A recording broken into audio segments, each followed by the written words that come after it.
Okay जी, good evening. तो start करें। तो मेनली क्या करूँ, एक एक क्वेश्चन सॉल्व करूँ या डाउट बता दूँ, कैसे कहते हो? सो मेनली जो है, so first of all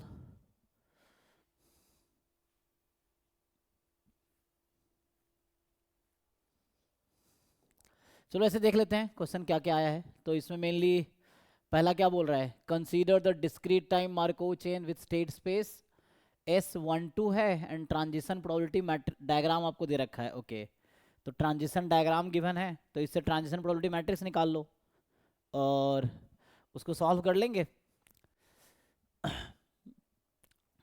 The pi 1 or pi 1 pi 2 the stationary distribution which of the following statement is true। तो अभी के लिए इसको मैं अगर सॉल्व करूं, मतलब पूछ रहा है कि स्टेशनरी डिस्ट्रीब्यूशन क्या आएगी ना, तो यहीं पे सॉल्व करो, नहीं बेटर है कि नोट्स बन जाएगा ना। तो अगर इसको यहाँ हम सॉल्व करें तो पहले ट्रांजिशन प्रोबेबिलिटी मैट्रिक्स बना लो। तो इसका जब आप मैट्रिक्स बनाओगे तो मैट्रिक्स क्या बनेगी, स्टेट स्पेस इसका 1 2 है, सो 1 2 1 2 ऐसा है। कई सारे अप्रोच है ना, तो तुमने पढ़ा होगा। एनीवे देखो, तो यहाँ से 1 जा रहे हैं 1/4, 1 से 2 जा रहे हैं 3/4, एंड देन 2 से 1 ½ एंड 2 से 2 ½ अगर आप देखेंगे ध्यान से तो ये क्या है, this is irreducible Markov chain है। इरिड्यूसिबल क्या होता है, you can communicate between each state. तो ये इरिड्यूसिबल सिबल है एंड अपीरियोडिक है। सो इरिड्यूसिबल अपीरियोडिक है तो लिमिटिंग प्रोबेबिलिटी और स्टेशनरी प्रोबेबिलिटी सेम होगी। तो आपको दो अप्रोच है, या तो आप इस इक्वेशन को सॉल्व कर लो, पाई पी इज इक्वल टू पाई, इस इक्वेशन को सॉल्व कर लो, पाई वहाँ पे वो है, पी आपके पास ये है, तो इससे पाई 1 पाई 2 निकल आएगा। तो बहुत आसान तरीका है, सिस्टम ऑफ लीनियर इक्वेशन होगा। दूसरा अप्रोच है कि आप क्या करो, सेकेंड अप्रोच है कि हमने एक फॉर्मूला पढ़ा था कि अगर P आपके पास ऐसा है, A 1 - A B 1 - B, तो यहाँ से limit n tends to infinity जो पी एन आता है, वो तो ऐसे जो वो मैं सीधा सीधा लिख देता हूँ, देन लिमिटिंग प्रोबेबिलिटी जो आएगी, या मैं बोलूँ स्टेशनरी प्रोबेबिलिटी आएगी, है ना। सो स्टेशनरी एंड लिमिटिंग प्रोबेबिलिटी जो होगी, जो डिस्ट्रीब्यूशन आएगी, एंड दैट विल बी, तो ये आ जाएगा B/A+B A/A+B। तो इस तरीके से सॉल्व करोगे तब भी ये आंसर, इससे सॉल्व करोगे तब भी यही आंसर आएगा, कोई भी एक तरीके से सॉल्व कर लो, ठीक है। तो इसे ही कर लेते हैं, इससे थोड़ा भी आसान हो जाएगा। सो चलो इसको देखते हैं करके, और तुम लोग चेक करना कहीं मिस्टेक्स हो तो आप बताना चैट में या अनम्यूट करके, ठीक है। क्योंकि पेपर में अभी पहली बार ही देख रहा हूँ, तो जस्ट बच्चों ने अभी भेजा है, जस्ट एक स्टूडेंट ने, कई स्टूडेंट ने भेजे हैं, तो हमने कहा ठीक है डिस्कस करते हैं। तो वैसे मैंने सॉल्व किया नहीं है ना, तो फर्स्ट टाइम क्वेश्चन पढ़ रहा हूँ, फर्स्ट टाइम ट्राई कर रहा हूँ, तो अगर सिली मिस्टेक्स हो तो बताना तुम लोग, तो यहाँ से या कहीं भी मिस्टेक हो तो जो आपको पता चले। तो इसमें पुट कर लेते हैं। तो हमारे पास क्या है इस क्वेश्चन में, अगर आप देखें तो मेरे पास ए जो है ये है और बी ये है, तो हमारा जो यहाँ आंसर आने वाला है that will be B is, है ना, 1/2। सो 1/2 मतलब 2/4, राइट। तो 2/4 अपॉन इन दोनों का सम कर लो पहले, 2/4 3/4 5/4, तो 2/4 अपॉन 5/4 ऐसा आ जाएगा ना, क्योंकि ये 2/4 है 5/4, और यहाँ से 3/4 अपॉन 5/4। तो फाइनली कहने का मतलब ये है कि ये अगर आप थ्योरम यूज़ करो इसके अकॉर्डिंग तो आंसर आ जाएगा 2/5 3/5। इज इट, चेक करो 2/5 3/5। इसमें किसी को कन्फ्यूजन है या कुछ आपको लगता है डिस्कस करने का है तो यू कैन आस्क।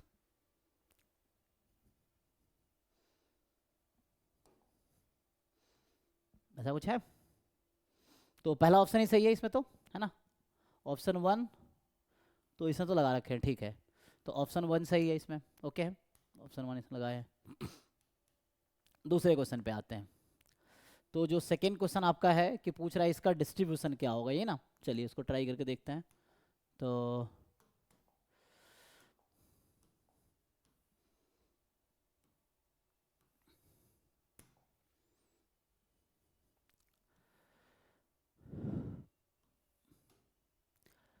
तो आपको क्या पूछा गया है इसमें, जो सेकेंड क्वेश्चन है ये they are asking you to find let x1 x2 xn comma x9 comma y be IID normal mu sigma square random variables x bar है ये एस स्क्वायर ये है हमारे पास, तो डिस्ट्रीब्यूशन ऑफ ये क्या होगा x bar minus Y upon S. तो x बार क्या है एक्चुअली पहले 9 रैंडम वेरिएबल का मीन है, ये जो 9 है इस 9 रैंडम वेरिएबल का मीन है, और एस स्क्वायर भी पहले 9 रैंडम वेरिएबल का, मतलब ये जो एस स्क्वायर है आप देखेंगे so 1 upon n minus 1 summation x i minus x bar whole square, ये है ना जी 1 to 9 है, तो यहाँ n आपका 9 है, 9 के लिए लिख रहा है ना, सो इस पहले 9 के लिए x बार और s दिया है, नो प्रॉब्लम।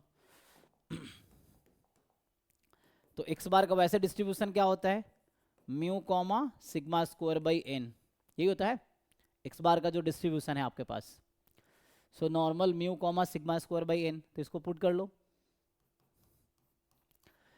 तो इसमें म्यू कितना है, अच्छा अभी तो यही रहेगा mu sigma square by n, तो यहाँ sigma square by n, n यहाँ 9 होगा, तो मेनली जो x बार यहाँ यूज़ किया है उसके लिए तो बार बार लिखने के बजाय यहीं पे चेंज कर देता हूँ, तो ये हो जाएगा सिग्मा स्क्वायर बाई 9। अब मेनली y का डिस्ट्रीब्यूशन क्या है, एंड y तो है यही normal mu comma sigma square, और ये सब IID है, so they are independent, so they are independent. तो यहाँ से मुझे क्या चाहिए, हमें चाहिए x बार माइनस वाई, तो इसका डिस्ट्रीब्यूशन क्या होगा, तो डिफरेंस ले लो, इसका मीन तो 0 आ जाएगा, और दोनों इंडिपेंडेंट है तो कोवेरियंस 0, तो आप जस्ट वेरिएंस का सम कर लो, ठीक है जी। सो वेरिएंस का सम करेंगे कितना आएगा, सो आप वेरिएंस का सम कर लीजिए, तो sigma square by 9 plus sigma square, यही है sigma square by 9 and plus sigma square, तो 10 सिग्मा स्क्वायर बाई 9, तो आ जाएगा 10 सिग्मा स्क्वायर बाई 9, एंड यहाँ तक तो ठीक है।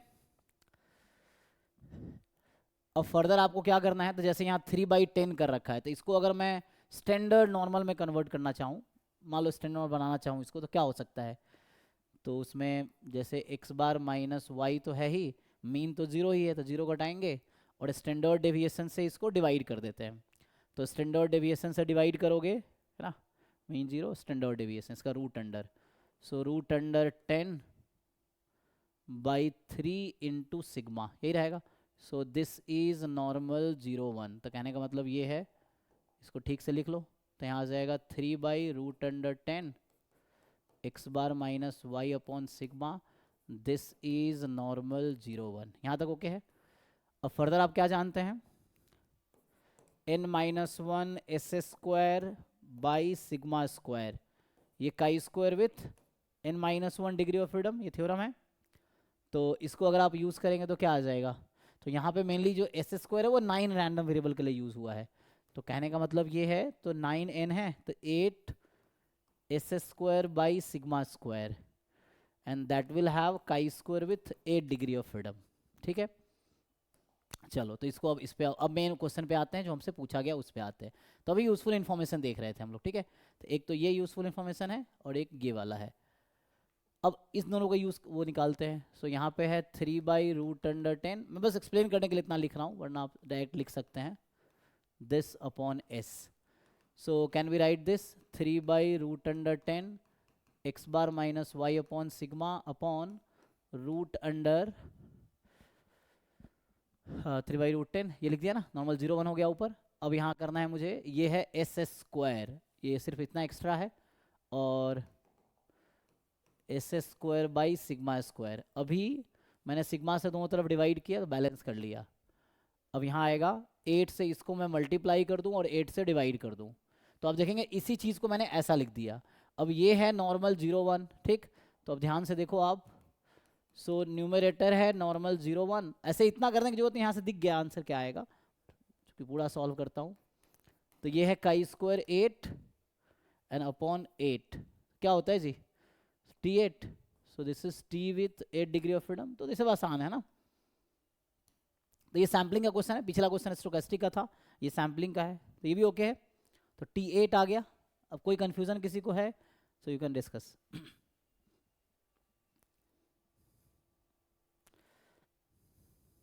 पर एक डाउट था। पूछिए पूछिए, हाँ। जैसे मैंने अभी देखा रिस्पॉन्स शीट, तो मैंने याद था कि मैंने मार्क करा है, पर उस पर नॉट मार्क दिखा रहा, तो कुछ कर सकता हूँ मैं उसका?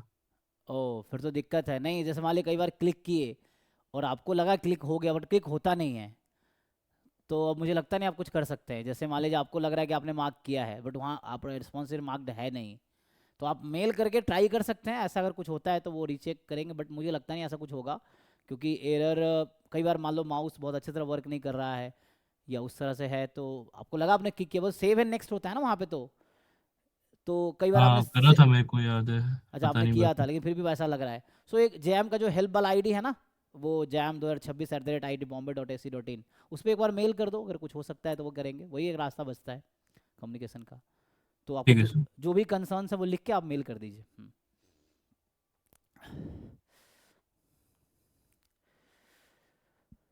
तो कल तक रिस्पॉन्स भी आ जाएगा, होगा तो कुछ वैसा होगा, जो भी रिप्लाई आ जाएगा, है ना, मेल पे। तो ये दो क्वेश्चन होगा ना। तो पहले क्वेश्चन में आंसर ये था 2/5 3/5, और इसका आंसर है T8। T8 का मतलब है, तो यहाँ पे इसका T8 मतलब बी वाला है ना, दूसरा, ठीक है। तो इसने क्या नहीं है, सॉल्व, ठीक है। सो फोर्थ, सॉरी बी कह रहा हूँ, T8 ना, फोर्थ ऑप्शन।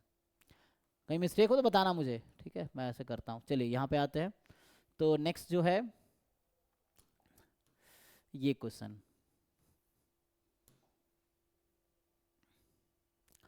अब ये कह रहा है कि a retail shop sells 3 brands of tea, namely brand ABC, ठीक है, each in 2 varieties, namely regular and premium। तो 3 ब्रांड है और 2 वेराइटीज हैं। The proportions of customers buying the brands ABC are 40%, 35, 25, okay। out of these customers who buy brand A, 30% buy the premium variety, okay। out of those who buy brand B, 40% buy premium variety, ठीक है। while out of those who buy brand C, 60% buy premium, ठीक है। so given that the randomly selected customer has bought the premium variety। अब देखो यहाँ पे mainly ये question पढ़ के लग रहा है बेस थ्योरम का है ना। अगर आपने क्लास 12th वाला भी बेस थ्योरम में क्वेश्चंस किए होंगे, तो क्लास 12th के एनसीईआरटी में ऐसे बहुत सारे क्वेश्चंस हैं, तो मैं अक्सर कहता हूँ ना बेसिक प्रोबेबिलिटी के क्वेश्चंस जो आते हैं, तो ये बेसिक प्रोबेबिलिटी का बेस थ्योरम पे, जो कि 11 12th के एनसीईआरटी में 12th क्लास के ऐसे बहुत सारे क्वेश्चंस हैं। तो ये कह रहा है given that the randomly selected customer had bought the premium variety, given है आपको, ये गिवन है, ये गिवन इन्फॉर्मेशन है ना। तो क्या प्रोबेबिलिटी कि ही सी हैज़ द ब्रांड बी। तो अगर मैं इसी क्वेश्चन के नोटेशन के हिसाब से चलूँ, तो मुझे निकालना है probability of brand B given premium. तो यहाँ पी को आप समझना प्रीमियम, तो या प्रीमियम को मैं पी आर कर देता हूँ समझने के लिए, तो प्रीमियम है, ठीक है। सो पी आर एम कर लो समझने के लिए, प्रीमियम। या मैं क्लास में प्रोबेबिलिटी ऑफ E2 गिवन ए ऐसा लिखता था, तो अभी मैं ऐसा लिखता हूँ। सो ए बी सी 3 इवेंट है। तो अगर आप बेस थ्योरम लगाएंगे, है ना, या प्रीमियम को कुछ नया नाम दे देता हूँ, इवेंट एफ ले लो, चलो for example anything you can take up to you. So premium या कुछ ऐसा F event. So F event ये है कि एफ का मतलब है प्रीमियम ब्रांड, जो इसने बोला ना, प्रीमियम वेराइटी। सो इसको रिप्रेजेंट कर रहा है, ठीक है। तो अब इसमें बेस थ्योरम लगाइए आप, तो आपके पास पार्टीशंस क्या है, ए बी सी, क्योंकि पहले उसको ब्रांड चूज करने हैं, ब्रांड के बाद वैरायटी चूज करनी है। तो A B C E1 E2 E3, and then उसमें 2 है, राइट। तो हमें क्या निकालना पड़ेगा यहाँ से, ये ना, probability that he C has brand O, एक मिनट, हाँ ठीक है ना, brand B given that it was premium. तो according to probability of B into probability of F given B, मैं लगा रहा हूँ बेस थ्योरम, ठीक है, upon total probability of F event. तो ये आ जाएगा probability of A into F given A plus probability of B into F given B plus probability of C into probability of F given C. So ये है formula Bayes theorem का। अब आपको इसमें क्या क्या ज़रूरत है उसको देख लेते हैं। So we need probability of A. So how many customer buy brand A, brand A कितने लोग खरीद रहे हैं, 40%, सो 40/100। ब्रांड बी कितने लोग हैं ना, वैसे लिख सकते हो 0.4। ब्रांड बी कितने लोग खरीद रहे हैं, 35%, तो 0.35। ब्रांड सी कितने लोग खरीद रहे हैं, तो 25%, तो 0.25। तो ये आपको पता है। अच्छा, फर्दर मुझे क्या चाहिए, so further we need probability of, ये तो आपने कर लिया होगा, मतलब सबने कर लिया होगा, ये आसान क्वेश्चन है ना. Probability of getting premium when purchased from brand A, probability of getting premium purchase है ना brand B, probability of getting premier from brand C, यही ना. तो out of customer who buy branded 30% buy premium, मतलब straightforward है, सब कुछ given है आपको, इसमें कुछ खास है ही नहीं, मतलब इजी क्वेश्चन है. 0.30 30% ए का, बी में 40% ब्रांड प्रीमियम खरीद रहे हैं एंड सी ब्रांड में 60% प्रीमियम खरीद रहे हैं. अब आप इसको पुट करके निकाल नहीं लेंगे, मुझे लगता है इजीली कर लेंगे आप लोग, बताइए. सो जस्ट पुट कर लो एक बार, या जिन्होंने किया उनको आंसर पता होगा. सो लाइक बी ना, तो 35%, तो मैं ऐसे ही लिख देता हूँ 35% परसेंट था इंटू एफ गिवन बी 0.4, मतलब 40%, ताकि मैं 0 0 हटा सकूँ तो कैलकुलेशन ईजी रहेगा. अपॉन ए जो कि 40% एंड एफ गिवन है 30%, फिर ऐसे ही 35, तो ये बेस थ्योरम का क्वेश्चन है ना. एंड प्लस आप यहाँ से सॉल्व करेंगे सी 25% एंड देन 60%, राइट. बस नंबर्स मैंने सही लिखे हैं, इसके अकॉर्डिंग आप देख लो. इसको सिंप्लीफाई करके बताइए, कोई आप लोग जरा सॉल्व कर बताइए कितना आएगा फाइनल. डेसिमल में बताओ, ये कैसे आंसर, फ्रैक्शन में है डेसिमल में है, तो फ्रैक्शन में ही बता दो. फ्रैक्शन में है शायद ना, यहाँ पे ये फ्रैक्शन में है, तो क्या आएगा इनमें से, क्विकली सिंप्लीफाई कर लो. तो ये तो ये 100 वाला हटा दो, ठीक है, ये आपने हटा देना है, तो बचा 35 इंटू 4, क्या ये 1400 ऊपर रहेगा, और यहाँ से ही 1200 प्लस 1400 प्लस 1500, ये आ जाएगा. इसको ऐड कर लो, तो ये फिर से 0 0 00 गायब हो जाएगा, गायब. तो बचा 14 upon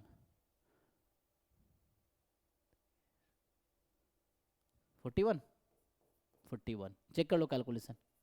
so kind of this is answer, ठीक है. तो ये आसान था, ये मतलब 11 12 बेसिक क्वेश्चन जो सबने कर लिए होंगे. सो ठीक है, तो 14/41 ऐसा कुछ है आंसर, फोर्थ ऑप्शन, ठीक है. तो इसने ये भी शो किया नहीं है ट्राई, कोई बात नहीं.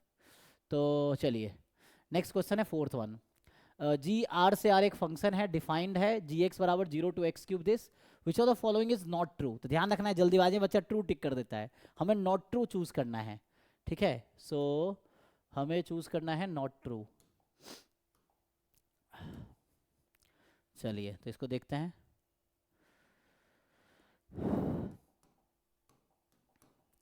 तो हमारे पास जी एक फंक्शन है, इस तरह से डिफाइंड है, तो नॉट ट्रू चूज करना है. तो G has point of inflection at 0, point local minima, critical point and then at least 2 distinct solution. Okay चलिए तो ट्राई कर लेते हैं. पहले हम जी डैश एक्स यहाँ से निकालते हैं, है ना, फर्स्ट डेरिवेटिव. तो Leibniz rule of differentiation under integral sign, ये है ना. सो ये आ जाएगा, इसको सॉल्व कर लेते हैं. हाँ जी हाँ जी, जैम का रिस्पॉन्स शीट आ गया, यू कैन डाउनलोड, है ना. और आपको आंसर की प्लस डिटेल सॉल्यूशन कल तक हम आपको प्रोवाइड कर देंगे, ग्रुप्स में आ जाएगा. मतलब आंसर की भी जो क्वेश्चंस पेपर है उसके साथ आंसर की प्लस साथ में रिटर्न सॉल्यूशन डिटेल आपको कल तक मिल जाएगा. मैंने टीम को कल सुबह तक का टाइम दिया है, बट अगर डिले भी होता है कल शाम तक आपको रिटर्न सॉल्यूशन मिल जाएगा इन सारे क्वेश्चंस का, ठीक है. लोग काम पे लग गए हैं, वो कल तक आ जाएगा. सो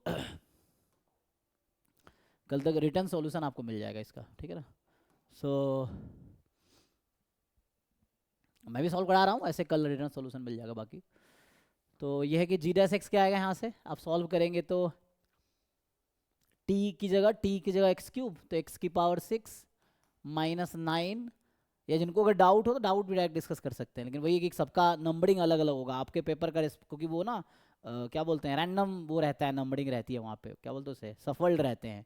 तो जो मैं पेपर कर रहा हूँ ये ऑर्डर जरूरी नहीं आपका होगा, आपका ऑर्डर कुछ और होगा, इसका ऑर्डर कुछ और होगा, बिकॉज वो एग्जाम में ऐसे सफल्ड रहते हैं, ठीक है. तो वैसा है. तो जी डैश एक्स निकालिए, तो x⁻6 - 9 x³, ठीक है. तो x⁻6 आ गया -9 x³ + 8. ये होता ना कि पहले t के जगह आप वो रख दो, फिर उसका फर्दर डेरिवेटिव, तो x³ का डेरिवेटिव 3x², ऐसा आ जाएगा. तो x6 minus 9x³ plus 8 into 3x²। Done. Okay, अब इसको एक बार और डिफरेंशिएट करो या सिंप्लीफाई कर लो पहले। तो g डैश x अगर मल्टीप्लाई कर लो मतलब ऐसा आ गया ना, 3x² time x6 minus 9x³ plus 8। अगर आप मल्टीप्लाई करना चाहते हो तो कर लो multiply. 3x⁸ minus 27x⁵ plus 24x²। ठीक है, तो अभी ये डबल डेरिवेटिव सिंगल डेरिवेटिव है। अब मैं डबल डेरिवेटिव निकालता हूँ। तो 24x⁷ माइनस, अब 27 इंटू 5 करना होगा, सो 135x⁴ प्लस कितना आ जाएगा यहाँ से 48x। यहाँ तक क्लियर है? सो ये है आपके पास। जैसे मैं फोर्थ ऑप्शन पहले अगर देखूँ क्या बोल रहा है, g डबल डैश x बराबर 0 हैज़ एटलीस्ट 2 सॉल्यूशन। तो क्या इसको अगर मैं 0 के इक्वल पुट कर दूं तो क्या इसके पास एटलीस्ट 2 सॉल्यूशन है? तो मुझे ये सोचना है कि 0 है ना, तो यहाँ से कहने का मतलब मैं इसकी अगर बात करूं तो यहाँ से आ गया। तो मैं अगर कॉमन ले लूँ, चलो एक काम करता हूँ, उसमें x कॉमन ले लेता हूँ। ये g डबल डैश x है तो इसमें कॉमन क्या बनेगा, इसमें x कॉमन आ जाएगा।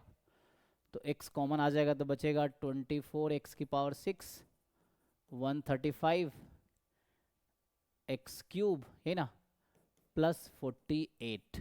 यही है, कैलकुलेशन देखते रहना। ओके, नाउ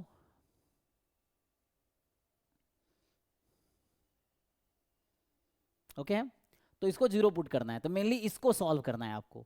तो यहाँ पर x³ को कुछ नया नाम दे दो आप, तो ये क्वाड्रेटिक बन जाएगी। This is quadratic in x³ है ना।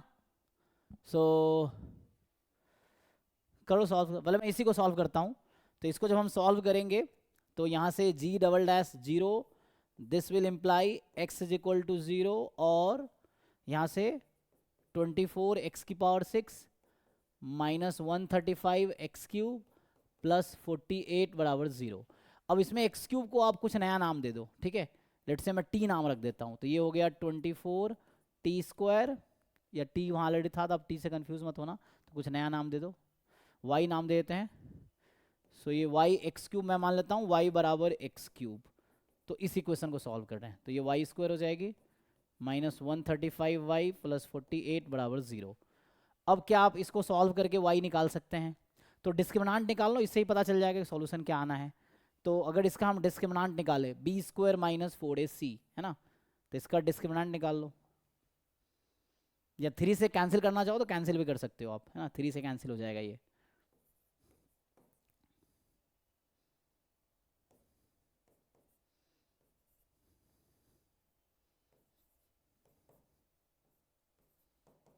अब इसका डिस्क्रिमिनांट निकालो, मैं ये कह रहा हूँ यू फाइंड डिस्क्रिमिनांट।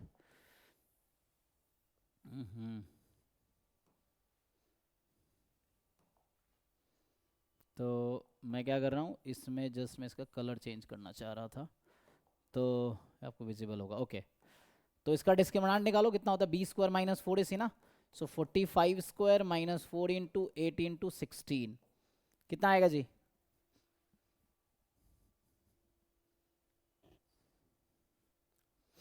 इसको सॉल्व करो, पॉजिटिव आएगी नेगेटिव आएगी ये पता चल जाएगा ना।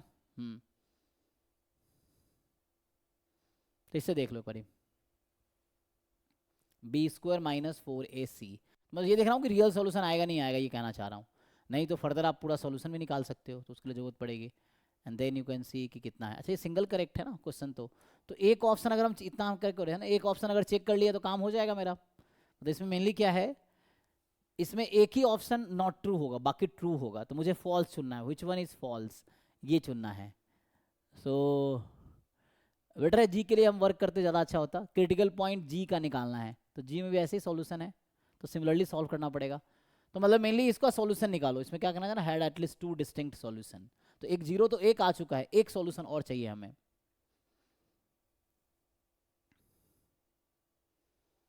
इसको जरा सिंप्लीफाई कर लो, कैलकुलेटर यूज करो, एग्जाम में भी अलाउड था ना, यूज दैट।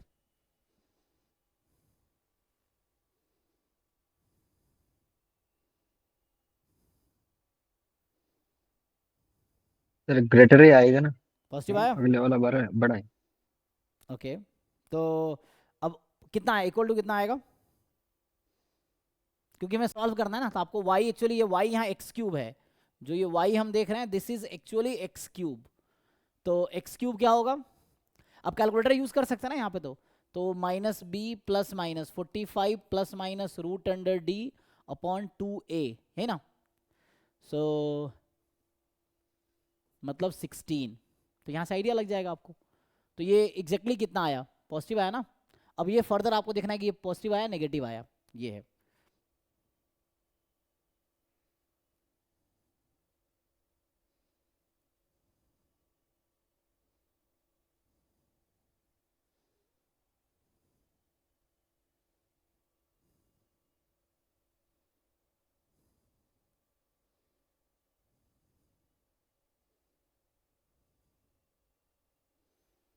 ये कितना आया था 1513, क्योंकि बहुत ज़्यादा लार्जर है, तो ये 1513। अब फर्दर ये चेक करो, यहाँ से एक तो पॉजिटिव आएगा ही ना, तो ये ठीक है ना, ये तो पता चल गया ना आपको कि एक तो पॉजिटिव है ही, तो एक्स क्यूब पॉजिटिव है तो उसका स्क्वायर क्यूब रूट पॉजिटिव ही होगा। तो one root you have zero and the other one is here, तो ठीक है, ये ट्रू स्टेटमेंट है। तो मुझे यही चेक करना था ट्रू है कि फॉल्स है, तो मुझे ट्रू, ये यहाँ पे हमें नॉट ट्रू स्टेटमेंट ढूंढना है। So this is a true statement, ठीक है, एक बार चेक करो, क्योंकि यहाँ से एक्स क्यूब आ गया, ये एक सोल्यूशन तो पॉजिटिव आएगी, तो पॉजिटिव का स्क्वायर रूट लेंगे तो पॉजिटिव आएगी, तो एक सोल्यूशन ये आ गया। और इसने कहा है एटलीस्ट टू डिस्टिंक्ट सोल्यूशन है, तो टू भी अलाउड है, so one is zero and other is this. Okay ठीक है, तो ये ट्रू स्टेटमेंट। अब आते हैं इस पे चेक करते हैं। सिमिलरली यू सॉल्व, हमें क्या करना है, g has a point of inflection, तो मुझे अब g डैश x को जीरो पुट करना होगा। तो हमें अब पुट करना है क्रिटिकल पॉइंट निकालने के लिए। क्रिटिकल पॉइंट क्या होता है, function, a point where function is either differentiable और derivative is zero, sorry a point where function is not differentiable और derivative is zero, then it is a critical point. तो ये हर जगह डिफरेंशिएबल है, तो इसको जीरो पुट कर लो, तो यहाँ से आ जाएगा 3x square x6 minus 9x cube plus 8 बराबर जीरो। तो यहाँ से आया एक्स स्क्वायर इज जीरो और x की power 6 9x cube plus 8 is zero. इसको फैक्टराइज किया जा सकता है, एक्स स्क्वायर इज जीरो तो मतलब x जीरो आ जाएगा यहाँ से, x इज जीरो, और इसको फैक्टराइज कर सकते हो आप, है ना, 4 दूने 8, लेकिन 8 बन जाए 8 ना, तो ये आ जाएगा x cube minus 1 x cube minus 8, it will work. इसको फैक्टराइज करेंगे यही आ जाएगा। तो यहाँ से आ गया x बराबर 0 और एक्स क्यूब इज़ 1 और एक्स क्यूब इज़ 8। तो यहाँ से आया x इज़ 0 और x इज़ 1 और x इज़ 2। तो फाइनली जो क्रिटिकल पॉइंट आया 0 1 2 आ गया। तो ये भी ट्रू स्टेटमेंट है, तो इसका मतलब b वाला भी ट्रू स्टेटमेंट है आपका। ये क्रिटिकल पॉइंट्स हैं, तो there are 3 critical point 0 1 2। Okay, अब फर्दर आपको ये चेक करना है क्रिटिकल पॉइंट क्या है, मैक्सिमा है, मिनिमा है। तो you can apply first derivative test या सेकेंड डेरिवेटिव टेस्ट, जो भी आपको अच्छा लगे। तो मैं फर्स्ट डेरिवेटिव टेस्ट ही लगा देता हूँ। तो फर्स्ट डेरिवेटिव टेस्ट लगाओगे तो साइन स्कीम, तो ये है 0 1 2, इधर माइनस इन्फिनिटी प्लस इन्फिनिटी। तो मैं applying first derivative test to check maxima और मिनिमा। तो क्या कहता है ये, 2 से लार्जर कोई भी नंबर लोगे यहाँ पे, मैं इसकी बात कर रहा हूँ एफ डैश एक्स में, है ना, जी डैश एक्स में। सो जी डैश एक्स में 2 से लार्जर कोई भी नंबर रखोगे, कोई फैक्टराइज होके आया क्या है ना। तो यहाँ से यहाँ और सोल्यूशन आता क्या, क्योंकि क्यूब रूट है ना, तो एक ही सोल्यूशन मिलेगा, यहाँ भी एक ही सोल्यूशन मिलेगा, बाकी दो कॉम्प्लेक्स होंगे।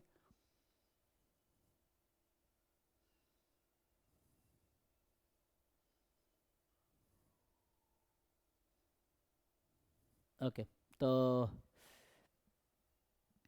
क्योंकि यहाँ 3 सॉल्यूशन आएंगे, मतलब 2 कॉम्प्लेक्स आएंगे, यहाँ भी 2 कॉम्प्लेक्स आएगा, ठीक है ना। तो फाइनली ये है, तो इधर पॉजिटिव एंड 1 2 के बीच में कोई नंबर लो नेगेटिव, क्योंकि एक ही फैक्टर बनेगा, एंड इधर पॉजिटिव इधर पॉजिटिव, ठीक है, चेक करो। सो कोई भी नेगेटिव नंबर को स्टिल वो आंसर पॉजिटिव ही देगा। या आपको सेकेंड टेस्ट से जाना है, still you can go. So 0 is the point of inflection, yes. G is the 1 पे क्या मिल रहा है, प्लस टू माइनस, है ना। तो देखो 1 पे पॉजिटिव थ्रू नेगेटिव हो रहा है, तो पॉजिटिव तो 1 is the point of maxima होगा, local maxima. This is inflection point 0, क्योंकि दोनों साइड सेम साइन है, तो इन्फ्लेक्शन पॉइंट है। पॉजिटिव टू नेगेटिव तो मैक्सिमा का पॉइंट है, नेगेटिव टू पॉजिटिव तो ये मिनिमा का साइन है ना, positive to negative maxima, negative to positive minima, ठीक है। और इन्फ्लेक्शन, तो 0 is the point of inflection, this is point of local maxima, this is point of local minima. तो फॉल्स आपको पता चल गया, बी है। तो फाइनली कहने का मतलब ये फॉल्स स्टेटमेंट है, ये ट्रू स्टेटमेंट है। देख लो, तो करेक्ट ऑप्शन यहाँ 2 होगा। किसी को कन्फ्यूजन है तो पूछो। तो ये पार्ट भी ना, अगर आप देखोगे इस तरह क्वेश्चन क्लास 12th में मैक्सिमा मिनिमा में है ना, इन्फ्लेक्शन पॉइंट चेक करना, मैक्सिमा मिनिमा, पर थोड़े कैलकुलस का है तो वही कैलकुलेशंस हैं, यहाँ डिग्री बढ़ा दिया है तो ये थोड़ा दिक्कत है कि यहाँ आपको लग रहा होगा 6 डिग्री का इक्वेशन सॉल्व करना है, यहाँ पे भी आपको 8 डिग्री का इक्वेशन सॉल्व करना है, बट वैसे ईजिली हो जाता है, ठीक है। तो इसका करेक्ट ऑप्शन बी होगा, ओके। तो है ना। अच्छा, कुछ लोगों का रिस्पॉन्स नहीं दिख रहे, हो सकता है टेक्निकल एरर कई बार रहता है, वो तो कोडिंग है तो ठीक कर लेंगे, तो वैसा होगा तो आप मेल कर दो, है ना, क्योंकि कई बार टेक्निकल एरर रहता है। तो ना 4 क्वेश्चन हो गए, चलिए 5वें पे आते हैं। सो 5वां जो है कि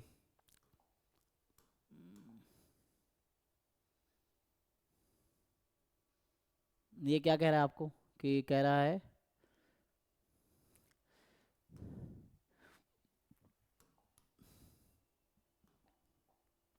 x1 x2 xn be a random sample from normal 0 sigma square distribution जहां सिग्मा नोन पैरामीटर है, which of the following is true। तो मुझे ट्रू बताना है इनमें कौन सा होगा। तो अगर आप, मैं प्रॉपर सोल्यूशन लिख के दिखाता हूँ, वैसे जिन्होंने क्लास में खूब प्रैक्टिस किए होंगे तो स्टिक करना है, आपको पता ही होगा answer, but still for the beginner जो है मैं प्रूफ करके दिखाता हूँ। तो इसको आप कर सकते हो के पैरामीटर एक्सपोनेंशियल फैमिली वाला जो कॉन्सेप्ट है, 1 पैरामीटर एक्सपोनेंशियल फैमिली का जो कॉन्सेप्ट है उससे। तो आप इसका क्या करो, पीडीएफ लिख लो।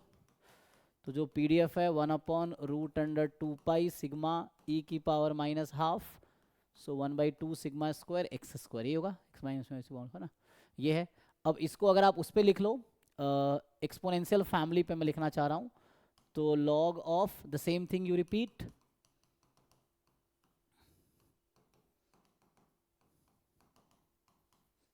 ये हो जाएगा। तो यहाँ से आ जाएगा EXP, तो ये आ गया -1/2 ln 2 minus ln sigma -1/2 sigma square x square. अब आपको ये अप्रोच पता होगा, तो टी यहाँ होगा समेसन xi स्क्वायर, वाई ये सिर्फ कांस्टेंट है, ये सिर्फ पैरामीटर है, यहाँ xi और पैरामीटर दोनों हैं, तो xi क्या है, xi square. So this is complete and sufficient statistic. तो मुझे क्या सिर्फ कंप्लीट पूछ रहा है, तो ये कंप्लीट है नहीं, ट्रू पूछना है ना, हाँ। ये सफिशिएंट है क्या, नहीं। ये सफिशिएंट है, हाँ। ये बायस्ड है तो निकालना पड़ता है, सिंगल करेक्ट है ना, तो एक ही ट्रू होगा, तो यही ट्रू होगा, बाकी गलत होगा। तो आप इसका एक्सपेक्टेशन निकालेंगे तो पता चल जाएगा। बायस्ड मतलब क्या है, 1/n समेसन xi स्क्वायर निकाल लो।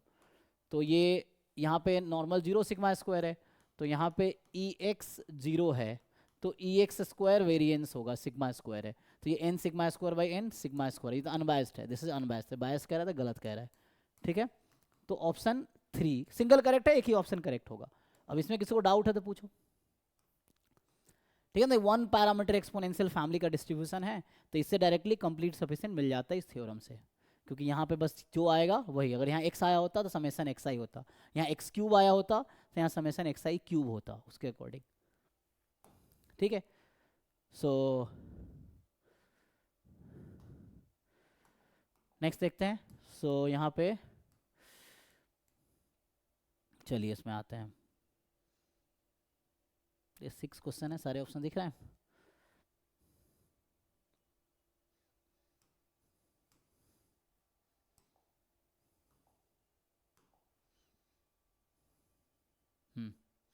तो क्वेश्चन नंबर 6 है, ठीक है ना, this is the 6th question. तो ये कहना चाह रहा है x1 x2 xn be a random sample of size n from normal mu comma 1, okay. तो यहाँ सिग्मा स्क्वायर नोन है, distribution where mu is a real number is unknown parameter, consider the problem of testing mu is 5 against mu is not 5, which of the following statement is true. तो again single correct होगा, 1 to 10 तो single correct रहता है 1 marks वाले। तो कह रहा है the power function of the likelihood ratio test at level 0.05 is decreasing on -infinity to 5. The power function of likelihood ratio test at 0.05 is decreasing on 5 to infinity. The power function of the likelihood ratio test at level this has a local maximum at mu = 5 and then power function of the likelihood ratio test at level this is increasing on 0.5। चलिए, तो इसे mainly आपको power function discuss करना है। तो power function होता क्या है, तो वैसे आप अगर इन जनरल डिस्कस करेंगे तो जो पावर फंक्शन है ये होता है probability of rejecting H not. वैसे आप सीधा फॉर्मूला लिखते हैं, सिंपल प्रोबेबिलिटी ऑफ, मतलब पावर ऑफ टेस्ट है तो अंडर गिवन H1 है ना, गिवन जैसे यहाँ पे दे दिया ना 5 पे वैसा हो रहा है, तो देखते हैं उसमें क्या होगा। तो अभी रिजेक्टिंग एच नॉट निकालना है मुझे, तो मुझे निकालना है अच्छा इसका क्रिटिकल रीजन क्या आएगा।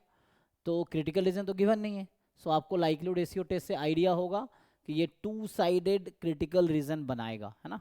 So this will have a 2 sided critical reason. तो क्या बनेगा क्रिटिकल रीजन, तो यहाँ से जब आप लिखोगे रिजेक्ट एच नॉट इफ़ ये सैम्पल साइज n वाला है, तो वैसे अगर लिख के बताऊँ मैं तो x बार माइनस म्यू जो कि अंडर एच नॉट है ना, अच्छा पहले x बार माइनस म्यू लिख लो, साइज अल्फा का लिखोगे तो साइज अल्फा में बात कर रहा ना, likelihood ratio test at level this, हाँ लेवल ठीक है 0.05। तो साइज अब निकालेंगे तो म्यू नॉट हो जाएगा, तो यहाँ पे आ जाएगा x bar minus 5 upon sigma by root n, तो सिग्मा 1 है, ये होगा ना, जेड बनाना चाह रहा हूँ मैं। तो एक्स बार का डिस्ट्रीब्यूशन है normal 5 comma under H nought 5 comma 1 by N, तो x bar minus 5 upon this, और ये 2 साइडेड है तो more than equal to Z alpha by 2 at level alpha. तो यहाँ अल्फा जैसा आपका ये है तो उसके अकॉर्डिंग हो जाएगा। तो इसको सिंप्लीफाई कर लेते हैं, तो ये क्रिटिकल रीजन है, ठीक है ना, मतलब इसका जो क्रिटिकल रीजन वो इस टाइप का होगा, 2 साइडेड है ना, तो कहने का मतलब जो क्रिटिकल रीजन है वो 2 साइडेड होगा, इस तरफ भी होगा और इस तरफ भी होगा, तो ऐसा ओके। तो ये 2 साइडेड क्रिटिकल रीजन है।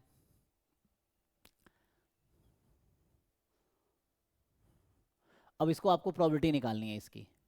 So when mean is mu, जहाँ पे म्यू आपको नहीं पता क्या है ना, या मान लो अगर लिख भी दूँ मैं given H1 is true, so H1 में म्यू फिक्स नहीं है ना, H1 में आपको पता नहीं है क्या है, सो ये चीज़ है। तो अभी मैं सिंपली ये रखता हूँ, तो मुझे इसकी प्रोबेबिलिटी निकालनी है x bar minus 5 upon 1 by root n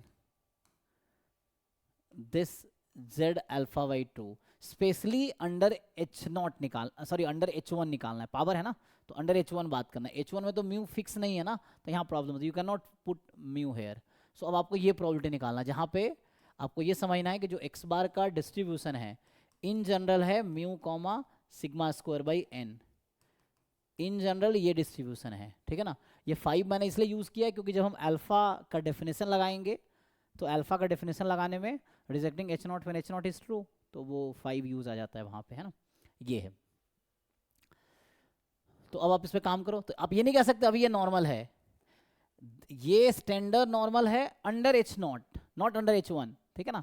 तो हम अंडर एच नॉट काम ही नहीं कर रहे हैं, यहाँ पे कोई वो नहीं है, ये तो अंडर H1 लिख लो, तो H1 में म्यू पता नहीं आपको क्या है, so you have to find this probability. तो कोई बात नहीं, अब इसको सिंप्लीफाई करो, then you find into function of 5, देखो मैं कर देता हूँ तो इसे आ जाएगा। तो क्या करते हैं, इसको ओपन करते हैं मॉड, तो एक काम करो 1 माइनस, चलो वैसा कर लेते हैं, so mod x bar minus 5 upon 1 by root n less than equal to या just less than z alpha by 2। आपका ये अल्फा 0.05 है हर ऑप्शन में, ठीक है ना। सो हर ऑप्शन में अल्फा 0.05 है, तो क्वेश्चन में अल्फा गिवन है तो आप पुट कर सकते हो। सो अल्फा आपका 0.05 है, सो अल्फा बाई 2 होगा 0.025। अब अगर उस पॉइंट की ज़रूरत पड़ेगी तो पता नहीं, वो फर्स्ट पेज पे जैसे रहता है ना, एग्जाम में रहा होगा, रिस्पॉन्सिव तो नहीं दिया होगा फर्स्ट पेज जहाँ पे जो डेटा रहता है यूजफुल, बट देखते हैं ज़रूरत है कि नहीं है। चलिए इसको सॉल्व करते हैं, तो 1 माइनस प्रोबेबिलिटी, अब इसको खोलो, तो x bar minus 5 1 by root n more than equal to या जस्ट मोर, यहाँ इक्वल टू लगा दोगे still there is no problem, continuous में इक्वलिटी लगाने ना लगाने से कोई फर्क नहीं पड़ेगा, डिस्क्रीट में फर्क पड़ सकता है, कॉन्टिन्यूस में कोई फर्क नहीं पड़ेगा, so even if you put there is no problem. तो ये minus Z alpha by 2 and इधर जेड अल्फा बाई 2, ठीक है।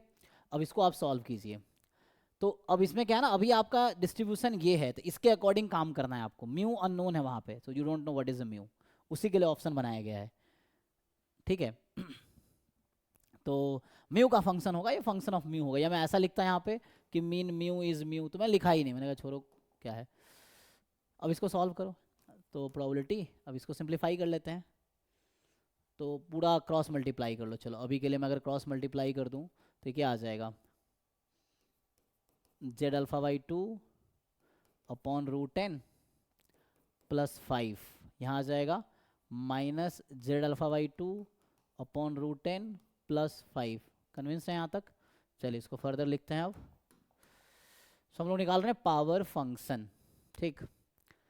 तो अगर ये आपको ना समझ आए क्या है तो इसको चेंज कर देता हूँ कलर में, ठीक। ऐसा है, ये एक साथ है। तो यहाँ से आ जाएगा 1 माइनस, अब इसको वापस से स्टैंडर्ड नॉर्मल बनाने की कोशिश करो, तो x bar minus mu upon 1 by root N ऐसा होगा। तो वापस से अब आप एक वो बनाने की कोशिश करो,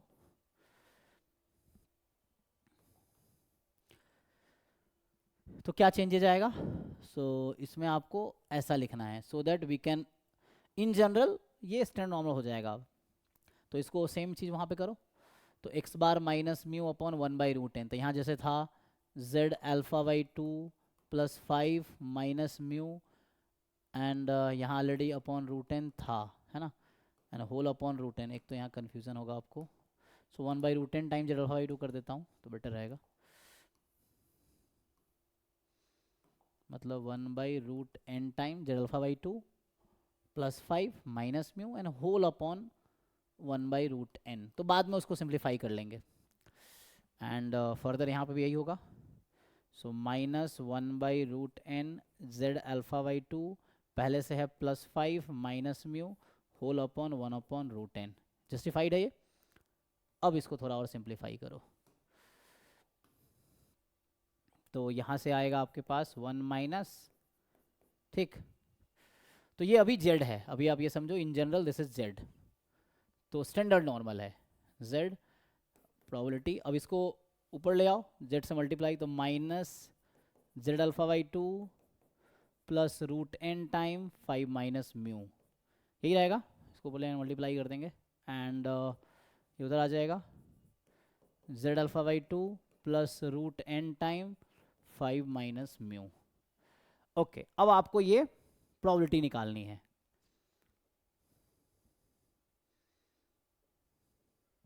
So this probability you have to find.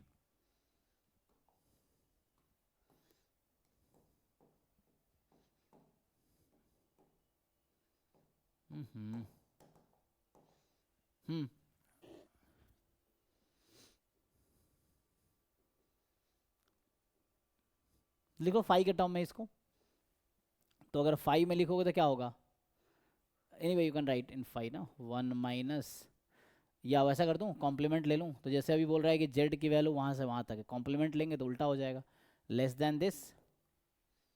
कैसे लेना चाहोगे, यू राइट फर्दर।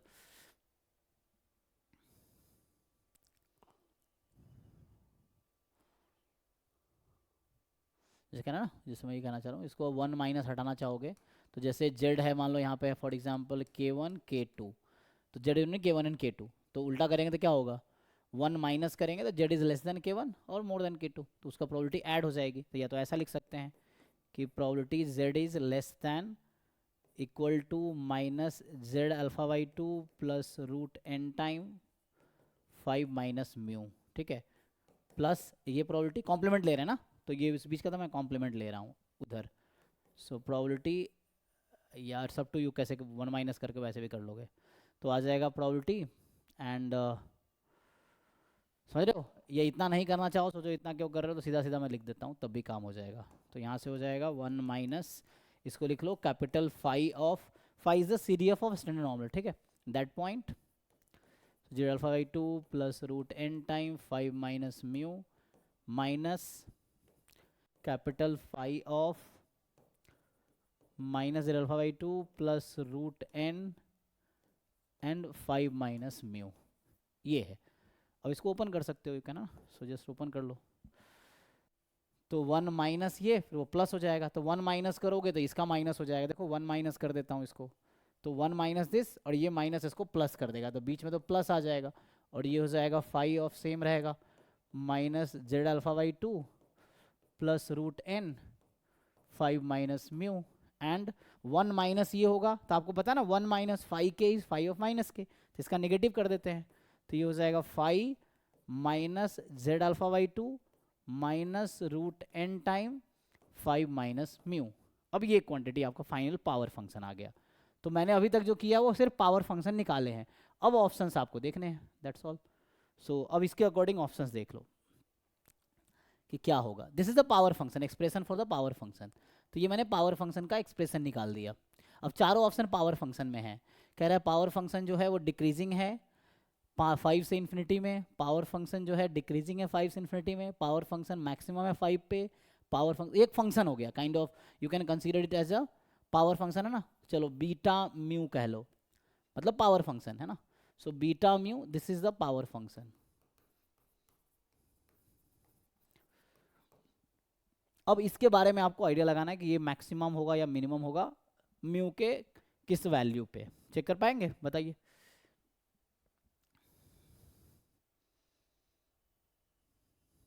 जैसे अगर म्यू को हम 5 रख देंगे, मतलब ये ना इसने, तो म्यू को अगर मैं 5 रख दूंगा तो 0 हो जाएगी, ये भी 0 टर्म हो जाएगी, यहाँ बचेगा माइनस है ना। तो 2 time 5 of minus Z alpha by 2। तो अगर वैसे देखोगे और कैलकुलेशन के हिसाब से, सो जेड अल्फा बाई 2 इधर है, minus of Z alpha by 2 इधर है। हमारा अल्फा क्वेश्चन में है 5%, सो बीच में minus alpha alpha by 2 alpha by 2। तो मैं कह रहा हूँ अगर म्यू को यहाँ पे मैं 5 रख दूंगा तो उस केस में इसका आंसर आएगा 5 एट दिस नंबर, ये है ना, ये आ जाएगा, तो अल्फा आ जाएगा। ओके सो मैं कह रहा हूँ when mu is equal to 5, so beta mu की वैल्यू हो जाएगी अल्फा, मैं ये कहना चाह रहा हूँ, ठीक है। तो ये तो स्मॉलेस्ट पावर होगा, मैक्सिमम तो नहीं होगा, मिनिमम होगा, ये मिनिमम नहीं होगा क्योंकि अल्फा तो लेवल ऑफ सिग्निफिकेंस है ना, मतलब 0.05। चेक करो,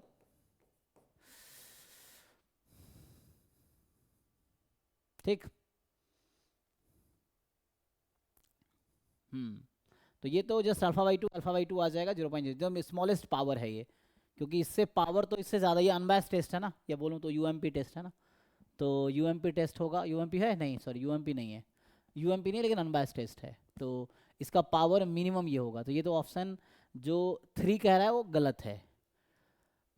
अब option A B C check करो, मेनली आपको चेक करना है इंक्रीजिंग डिक्रीजिंग। बताओ भाई चेक करके कि इंक्रीजिंग है डिक्रीजिंग है।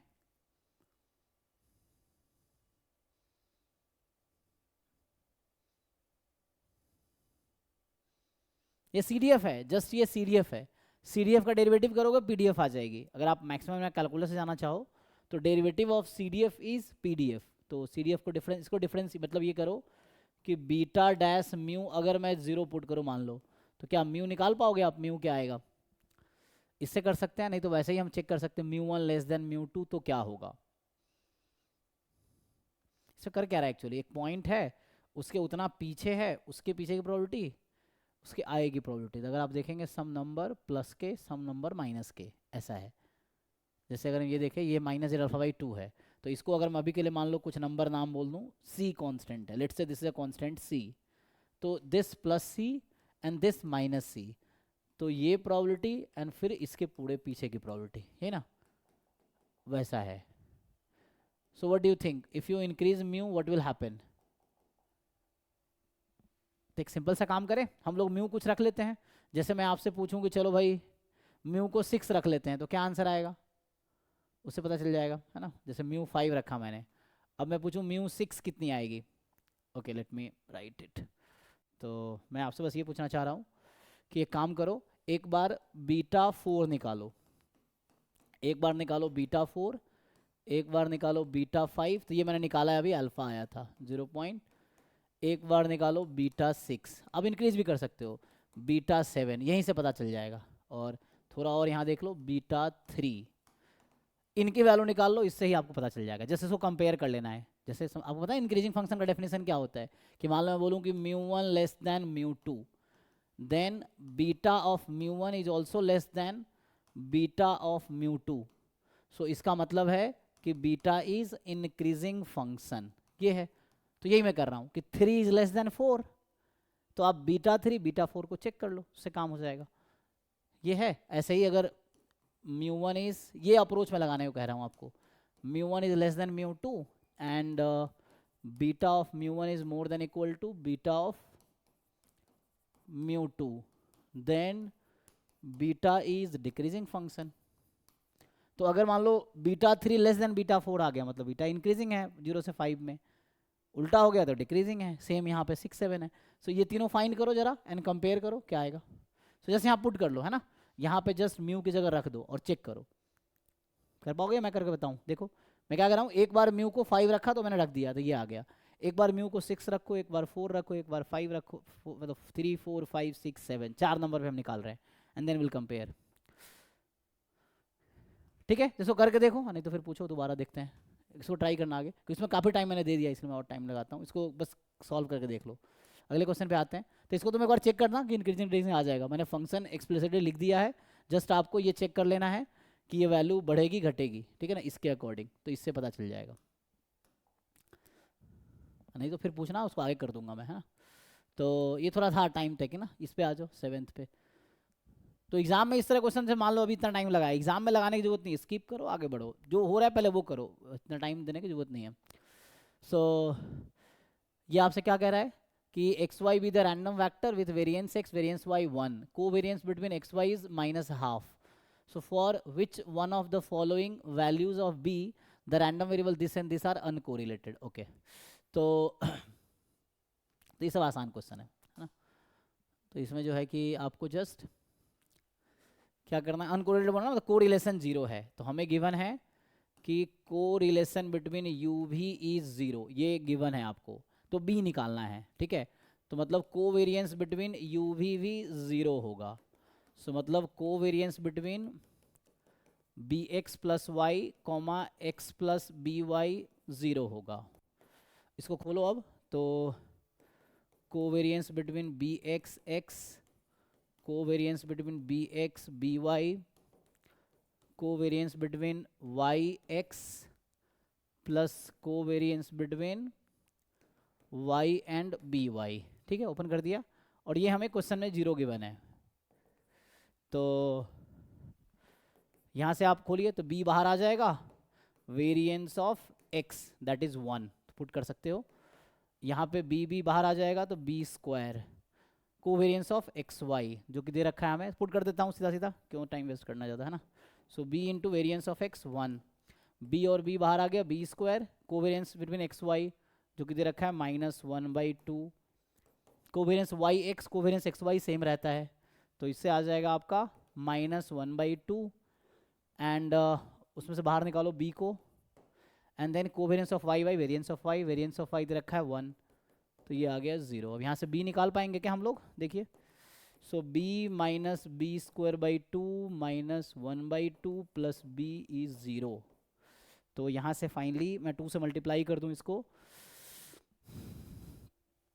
पहले 2 से मल्टीप्लाई कर देता हूँ, तो ये b 2 से मल्टीप्लाई करूँगा, सो 4b माइनस b² -1 इज 0, ठीक है। मैंने 2 से मल्टीप्लाई कर दिया जस्ट। तो फाइनली इसको राइट में ले जाएंगे तो b² -4b plus 1 is 0, okay. b² -4b plus 1 is 0।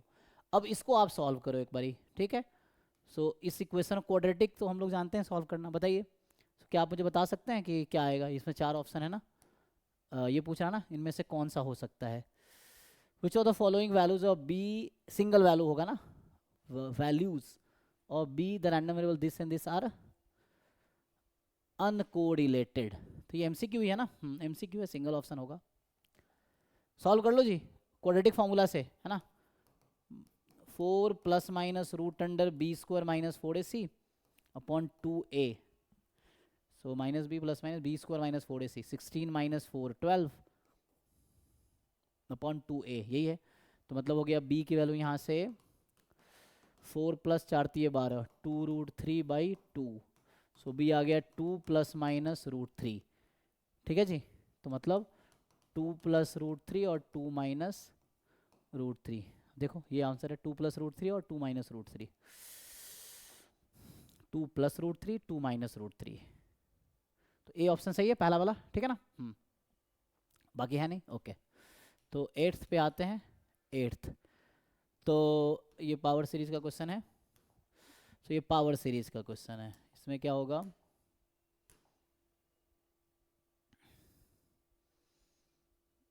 ये रेशियो टेस्ट से हो जाएगा, ठीक है ना।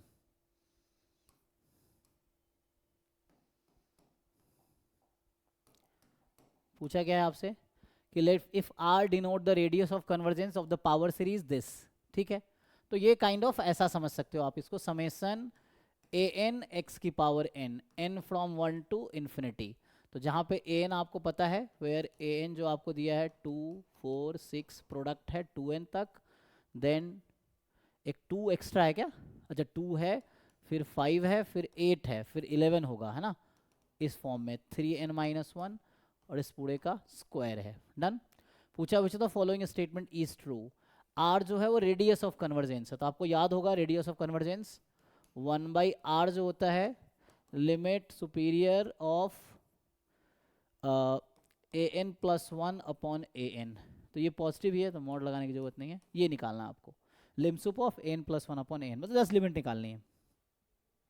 लिमसुप की यहाँ जरूरत तब पड़ती है जब दो सब सीक्वेंस होते हैं, बट एक ही है तो ऐसे ही आ जाएगा, ठीक है। तो निकालिए जरा, निकाल पाएंगे ये। तो यहाँ मैं अगर ए एन प्लस 1 लिख के दिखाऊँ आपको, तो एन प्लस 1 होता 2 4 6 डॉट डॉट डॉट 2n और एक टर्म आगे जाएगा, सो 2n प्लस 2 जाएगा, ठीक है। और यहाँ पे 2 5 8 डॉट डॉट डॉट 3n-1 एक टर्म आगे जाएगा, तो n को n प्लस 1 रखेंगे तो 3n प्लस 3 मतलब 3n प्लस 2 हो जाएगा, राइट, एक टर्म आगे जाएगा और इसका स्क्वायर। तो अब ध्यान से देखो, so lim sup of n plus 1 upon, so divide कर दो, तो डिवाइड करोगे ये पूरा कैंसिल हो जाएगा, तो एक्स्ट्रा जो है वही बचेगा। तो एक्स्ट्रा क्या है, एक्स्ट्रा है 2n plus 2 upon 3n plus 2, इस पूरे का स्क्वायर, बाकी कैंसिल हो जाएगा, डन ना, बाकी सब कैंसिल हो जाएगा। तो ये बचा, इसकी लिमिट निकाल पाएंगे आप लोग। n को इन्फिनिटी रखेंगे तो इन्फिनिटी अपॉन इन्फिनिटी, कोई बात नहीं, n कॉमन ले लो, तो n कॉमन ले लोगे तो 2/3 बचेगा, सो ये आ जाएगा 2/3 का स्क्वायर 4/9, चेक करो। तो ये 1/r इज 4/9, तो ठीक है ना। तो यहाँ से मैंने क्या निकाला, 1 कैलकुलेशन चेक करना चाहिए आप लोग, 1/r इज 4/9, तो cross multiply 4r is equal to 9। इसमें भी डाउट किसी को है तो बताइए, ठीक है। तो ये रेडियस ऑफ कन्वर्जेंस का जो फॉर्मूला है उससे आ जाता है, तो इसके अकॉर्डिंग आंसर होना चाहिए 4r ए, पहला वाला, ठीक। तो नेक्स्ट, सो नेक्स्ट जो है 9th कि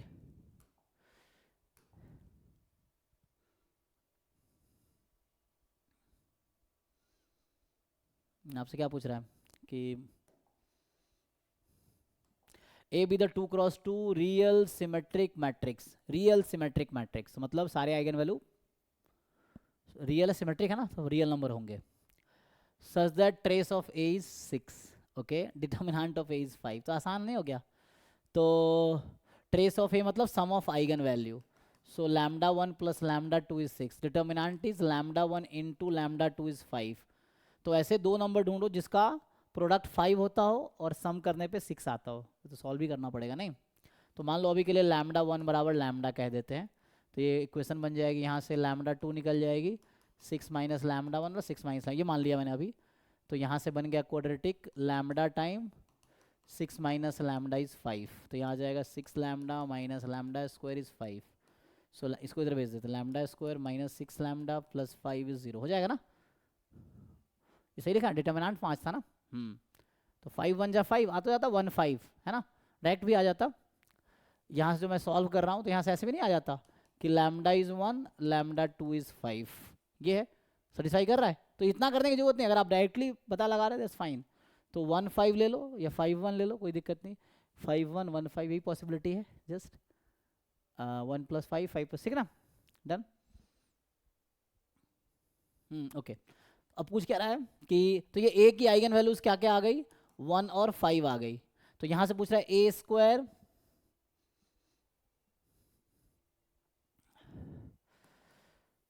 तो मैं यहाँ लिख देता हूँ, ठीक है ना। तो मैं ये कह रहा हूँ कि जो ए की आइगन वैल्यू आई है वो आई है 1 और 5, ए की आइगन वैल्यू 1 और 5 है, तो इसकी आइगन वैल्यू क्या होगी, तो ए की जगह 1 रख दो, तो 1 प्लस 1 माइनस 3, 2 माइनस 3 माइनस 1, एक आइगन वैल्यू -1 आएगी, 5 रखो, 5 square 25 plus 5 30, 30 minus 3 27, positive definite no, real symmetric matrix is positive definite if and only if all eigen values are positive.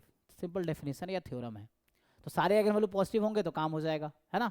तो यहाँ पे क्या हो रहा है कि ये पॉजिटिव नहीं है, क्यों? क्योंकि आइगन वैल्यू नेगेटिव आ गई। आइगन वैल्यू तो पॉजिटिव का होता है जब all eigen value are positive. Real symmetric matrix is positive definite if and only if all eigen value are positive. तो ये तो पहला आउट हो जाएगा, ठीक है। पूछा क्या? ट्रू पूछा है ना। तो ये तो फॉल्स स्टेटमेंट है, पहला इज अ फॉल्स स्टेटमेंट, ठीक है ना। ये नेगेटिव डेफिनेट है। चलो इसका आइगन वैल्यू निकालते हैं। तो a का 1 5 था, तो a minus 3 1 minus 3 minus 2 and 5 minus 3 2। यहाँ भी नेगेटिव आ गया। तो देखो नेगेटिव डेफिनेट होने के लिए all eigen value must be negative. तो matrix real symmetric matrix is negative definite if and only if all eigen value are negative. तो ये भी आउट हो जाएगा, पॉजिटिव आ गया। a minus I is positive definite. तो a का 1 5 है, तो a माइनस आई का वैल्यू 0 और 4। तो ये भी आउट हो जाएगा क्योंकि पॉजिटिव तो नहीं है 0। ये सेमी डेफिनेट हो जाएगा, पॉजिटिव सेमी डेफिनेट होता। तो ये देखते हैं इसमें a स्क्वायर माइनस 6a, इसका भी निकाल कर देखते हैं, फिर डिसाइड करते हैं। तो a को 1 माइनस 6 माइनस 5 रखेंगे, 25 में से 30 माइनस 5, ठीक है ना। तो ये 0 आ गया, 0 इज नॉट पॉजिटिव, इसलिए ये भी आउट हो गया। तो ये सही हो गया क्योंकि एक बार a की जगह 1 रखेंगे तो 1 माइनस 6 माइनस 5, a की जगह 5 रखेंगे 25 माइनस 6 5 जा 30, 25 30 माइनस 5 दोनों नेगेटिव है, तो ओके है, तो हो गया। तो आइगन वैल्यू से काम हो गया, ठीक है ना।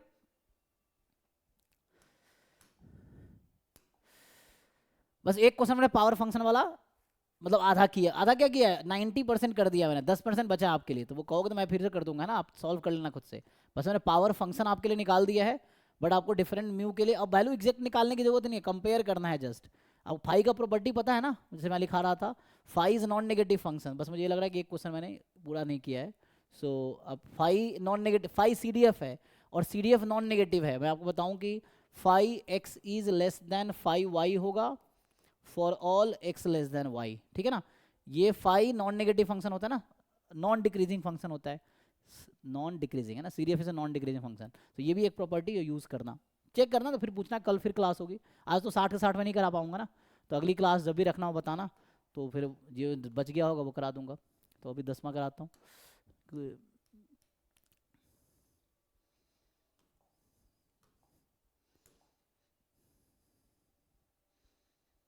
ठीक, देखिए इसमें क्या कह रहा है, कह रहा है कि x be the positive continuous random variable, है ना।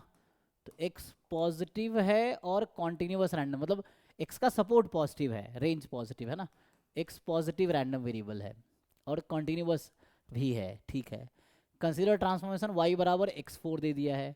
तो Jacobian of the inverse transformation is, बस जैकोबियन पूछा है आपसे, है ना। तो क्या निकालते हो जैकोबियन के लिए, आपको याद होगा, अगर मुझे y का PDF निकालना है तो हम लिखते हैं Jacobian time fx of x। तो ये जैकोबियन होता क्या है, ये जो जैकोबियन होता है ये होता है dx अपॉन dy, ठीक है ना, ये होता है। आपको अगर फॉर्मूला जिन लोगों को याद हो, यही लिखते थे ना हम, fy ऑफ y बराबर, यही लिखता था मैं, this upon dx upon dy।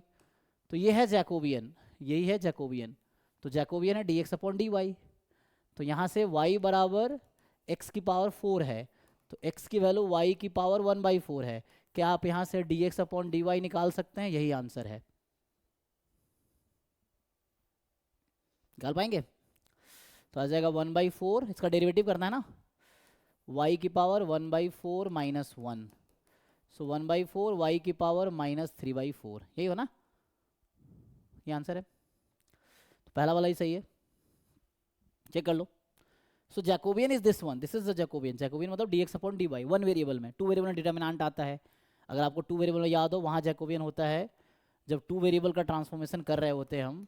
ज़्यादातर लोगों को यही याद रहा होगा ना, क्योंकि वो तो इस तरह से काम, जैसे मान लो हम लिखते हैं कि, मान लो फॉर एग्जांपल क्या लिखता था मैं, कि हम XY वेरिएबल को ट्रांसफॉर्म कर रहे हैं UV में, मान लो एग्जांपल के लिए UV में ट्रांसफॉर्म जब कर रहे होते हैं, तो हमें हम PDF लिखते हैं f ऑफ UV। तो ये आपको याद रहा होगा ज़्यादातर, क्योंकि लोग ज़्यादा यही यूज़ करते हैं ना। तो यहाँ जो जैकोबियन होता है वो होता है del XY upon del UV, है ना। तो ये 2x2 का डिटर्मिनेंट रहता है यहाँ पे, कि del x upon del U, del x upon del V, del y upon del U, del y upon del V, ये है। तो ये आपको ज़्यादातर याद रहा होगा, लेकिन 1x1 में ऐसे देख सकते हो ना, dx अपॉन dy। ये 2x2 क्यों है, क्योंकि 2 को 2 में ट्रांसफॉर्म 2x2 4 है, सिंगल होगा तो 1x1 ले लो, यही तो है dx अपॉन dy।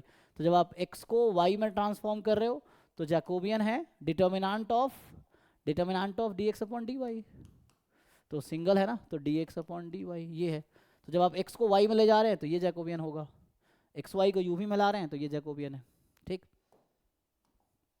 तो ये जैकोबियन पूछ लिया, पीडीएफ नहीं पूछा आपसे, जैकोबियन पूछा है। ओके अब ये साइन टेस्ट आ गया, तो अच्छा ऑप्शंस फिर आगे है, ओके ठीक है। तो यहाँ पे देखते हैं,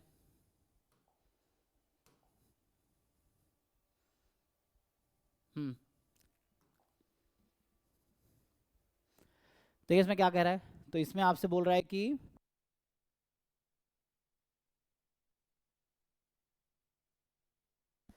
recorded air quality index AQI at a place in a city for 16 consecutive days आपको बता रहा है ना। 16 consecutive day जो दे रखा है वो है for the current year is compared with the historical average AQI. The direction of the AQI is noted at plus if it is above historical average and minus it is below historical average. तो ये run test, अच्छा run test kind of होगा ना, यहाँ पे sign test नहीं होगा, run test है ना। सो रन है, सो कितने रन है इसमें, total number of runs are being used to test. So run क्या होता है, जहाँ पे जैसे ये एक हो गया, ये दूसरा, तीसरा, चौथा, पांचवा, छठा, सातवां, आठवां, 8 है, सही है देख लो। सो टोटल रन मतलब जो सिमिलर एक साथ कंसेक्यूटिव है दैट विल बी कंसीडर्ड 1। तो 1 2 3 4 5 6 7 8 okay. The total number of runs R is being used to test, okay. H not है the direction of the recorded AQI is random, okay, and H1 direction of the recorded AQI is not random, ठीक है। Consider the following statement, the observed value of the total runs is 8, ये सही है भाई। Based on the above test H0 is rejected in favour of H0 at level 0.05, but उसके लिए critical point क्या है तो यहाँ दे रखा है ना। तो you may use under H0 with 7 negative sign and 9 positive signs, तो ये आपको यूज़ करना पड़ेगा, चलो फॉलोइंग इज ट्रू, क्योंकि ये इन्फॉर्मेशन है ना आपके पास, इसको यूज़ करने हैं। तो based on the above data set, जो डेटा सेट हमें दे रखा है, और ये 5% लेवल की बात कर रहा है ना, तो अल्फ़ा है 0.05, तो ये जो हमारे पास आर अल्फ़ा अगर मैं क्रिटिकल पॉइंट लेता हूँ तो क्या होगा, है ना, क्रिटिकल पॉइंट क्या होगा, ठीक है। देखो यहाँ पे क्या है, you may use under H0 with 7 negative sign and 9 positive sign. अच्छा अंडर H0 को उसने वो डिफाइन किया क्या, H0 में आपको डिफाइन किया कि 7 नेगेटिव साइन 9, तो R आपके पास ये है, R less than equal to 6 है 0.108, R less than equal to 7 है 231, R less than equal to 8 है 0.427। तो ये P वैल्यू के थ्रू हम करते थे ना, कैसे रन टेस्ट कैसे लगाते थे, कैसे तुम लोग क्रिटिकल डिसीजन डिसाइड करते थे,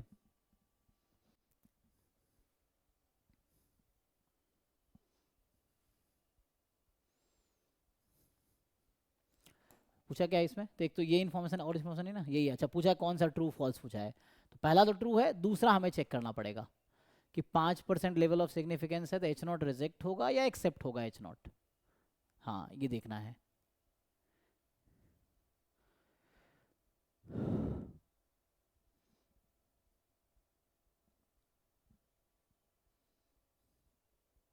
seven negative sign and 9 positive sign,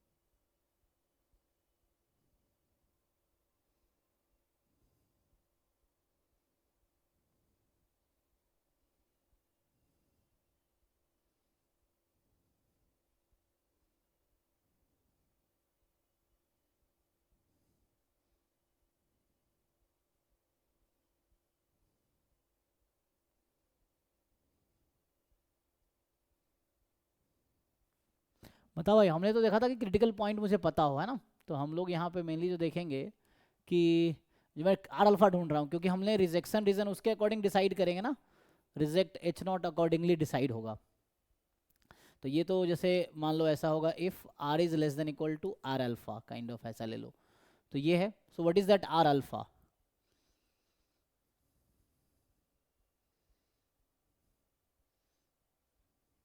तो आर की ऑब्जर्व, अच्छा पी वैल्यू अगर मैं निकालूं यहाँ से, जिसमें पी वैल्यू के थ्रू करता था ना question, so probability of rejecting r less than equal to 8 under H not, है ना।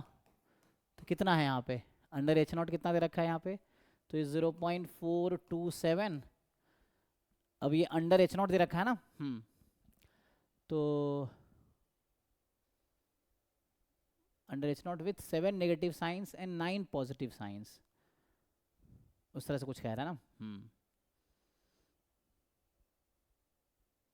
अच्छा 16 कंजिक्यूटिव डेज का है ना, तो 16 कंजिक्यूटिव डेज का, तो इसमें कितने थे? इसमें अगर देखते प्लस कितने हैं, 2 2 3 4 3 7 2 9, अच्छा इसके अकॉर्डिंग ही बता रहा है, ओके गॉट इट। तो इसमें 9 प्लस है और 7 माइनस है, तो इसके अकॉर्डिंग आपको बता रहा है। सही है जी। सो ओके ठीक है। सो इसमें देखते हैं लोअर और अपर के बीच में होना चाहिए ना, तो ये भी मैं ऐसा डिसाइड कर रहा हूँ।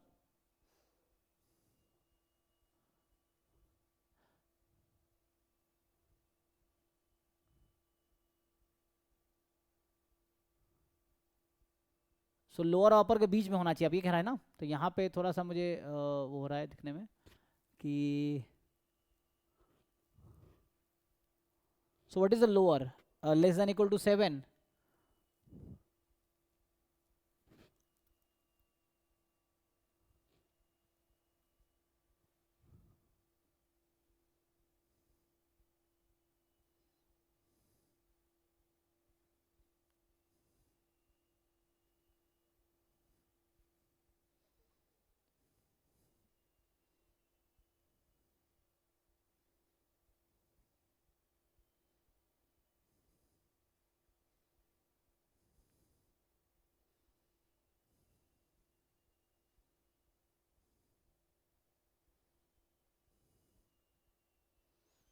ओके तो आपको दे रखा है आर लेस देन 6 ये है, तो उसके बीच में क्या आएगा?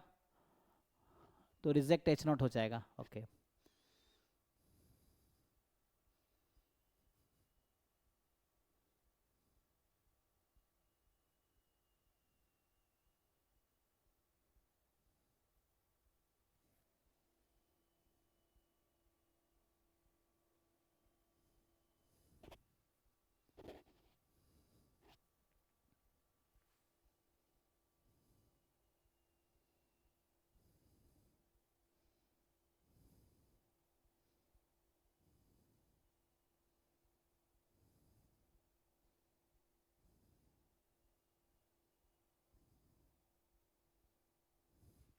ठीक है ना। इसमें आप कह रहे हो रिजेक्ट होगा, कैसे होगा? अगर हम पी वैल्यू देख रहे हैं तो हमारे अकॉर्डिंग क्या होता है, जो हम पी वैल्यू जनरली निकालते हैं क्या होता है, रिजेक्टिंग एच नॉट। क्योंकि ये लेस देन इक्वल टू देने का क्या मतलब है, रिजेक्शन रीजन आपका इस टाइप का है। तो इसके अकॉर्डिंग अगर हम देखेंगे तो अल्फ़ा मेरा ये है, तो आर अल्फ़ा अभी, तो हम लोग पी वैल्यू कैसे निकालते हैं कि क्रिटिकल रीजन लेते हैं व्हेन जो कांस्टेंट होता है observed value of test statistics होता है, यही ना। तो यहाँ से क्या मिलेगा हमें? सो उसके अकॉर्डिंग अगर आप देखेंगे तो मेरे अकॉर्डिंग क्या होना चाहिए इसमें कि हमारे पास रिजेक्ट एच नॉट कब होता है, छोड़ो आर अल्फ़ा तो ज़रूरत नहीं है अभी, क्योंकि अल्फ़ा अगर आर अल्फ़ा डायरेक्टली देता तो मुझे उसके अकॉर्डिंग आ जाता, बट ऐसा तो कुछ है नहीं। सो अगर एक तरीका क्या होता है, reject H not if P value और अल्फ़ा में क्या रिलेशन होता है, ये होता है ना कि पी वैल्यू अगर लेस देन अल्फ़ा है तो भी रिजेक्ट एच नॉट, और पी वैल्यू अगर मोर देन अल्फ़ा है तो भी fail to reject H not, यही क्राइटेरिया है ना हमारे पास। तो उसके अकॉर्डिंग क्या होगा यहाँ पे, तो उसके अकॉर्डिंग अगर आप देखेंगे कि पी वैल्यू और अल्फ़ा जैसे 0.427, क्योंकि हमारा ऑब्जर्व वैल्यू तो 8 है रन का, तो इसके अकॉर्डिंग ये पी वैल्यू काइंड ऑफ है। तो उस केस में हम रिजेक्ट कब कर पाते हैं, जब P value less than alpha हो, तो बट ये मोर देन है, तो मेरे अकॉर्डिंग फेल टू रिजेक्ट होना चाहिए, अब देखना पड़ेगा ऑफिशियल में। सो ये होगा fail to reject H not, ठीक है। So fail to reject H not होगा, मतलब कह रहा है एच नॉट इज रिजेक्टेड, तो मेरे अकॉर्डिंग ये फॉल्स स्टेटमेंट होगा और ये ट्रू होगा, बट मे बी मुझे भी रिव्यू करना पड़ेगा, बट अभी के लिए इसको ये ट्रू लूँगा मैं, ये फॉल्स लूँगा, ठीक है। तो ऐसा होगा, बट इसमें थोड़ा रिव्यू की ज़रूरत है मुझे भी, एनीवे। सो थोड़ा थ्योरी देखना पड़ेगा ठीक से इसमें क्या अप्लाई करना, बट एज पर नाउ जो मुझे समझ आ रहा है उसके according p is true statement, q is false statement, we can not reject H not, ठीक है। So we fail to reject H not, है ना, मतलब एक्सेप्ट एच नॉट होगा, we fail to reject H not, this is a conclusion.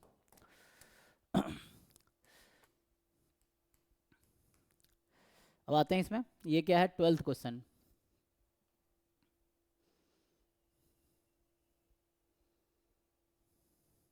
सारे option तो आएंगे नहीं, ठीक है।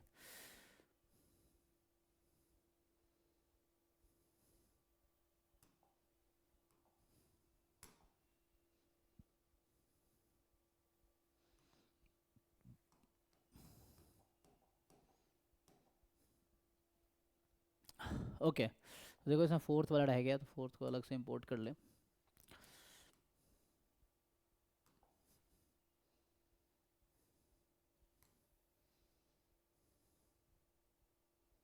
हम्म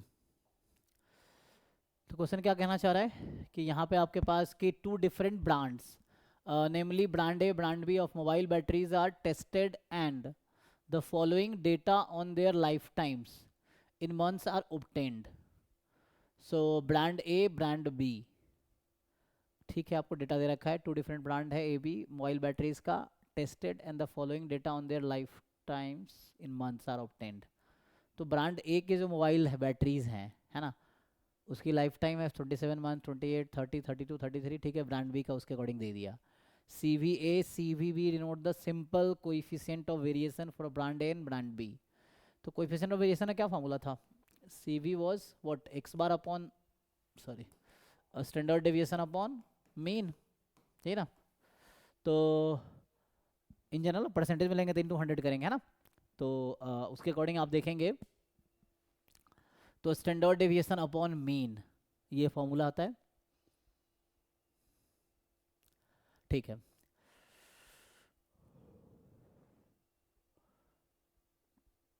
S A s B denote the sample standard deviation for brand brand. Standard deviation का फॉर्मूला क्या है, तो स्टैंडर्ड डेविएशन जो होता है, अगर आप वैसे सैंपल के अकॉर्डिंग, तो 1/n summation x i minus x bar whole square i from 1 to n square. Descriptive में ये यूज़ करते हैं, वो जो सैम्पल वेरिएंस होता है वो एस्टिमेशन वाले में 1/n-1 होता है, ठीक है ना, यहाँ पे ये यूज़ होगा। सो ये आ जाएगा। उसके बाद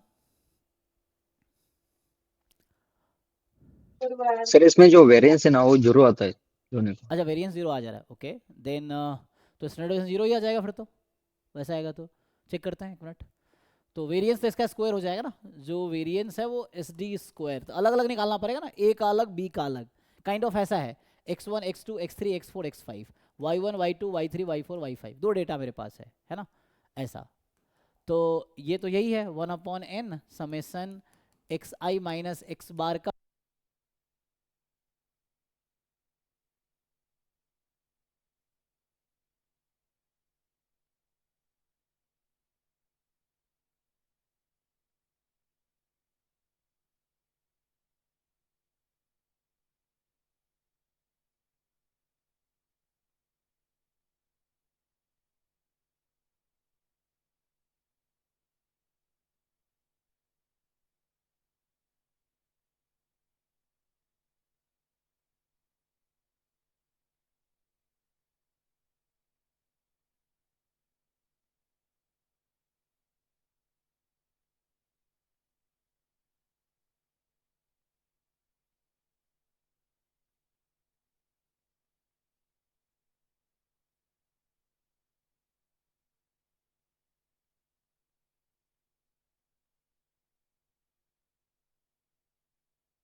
नहीं आ रहा है।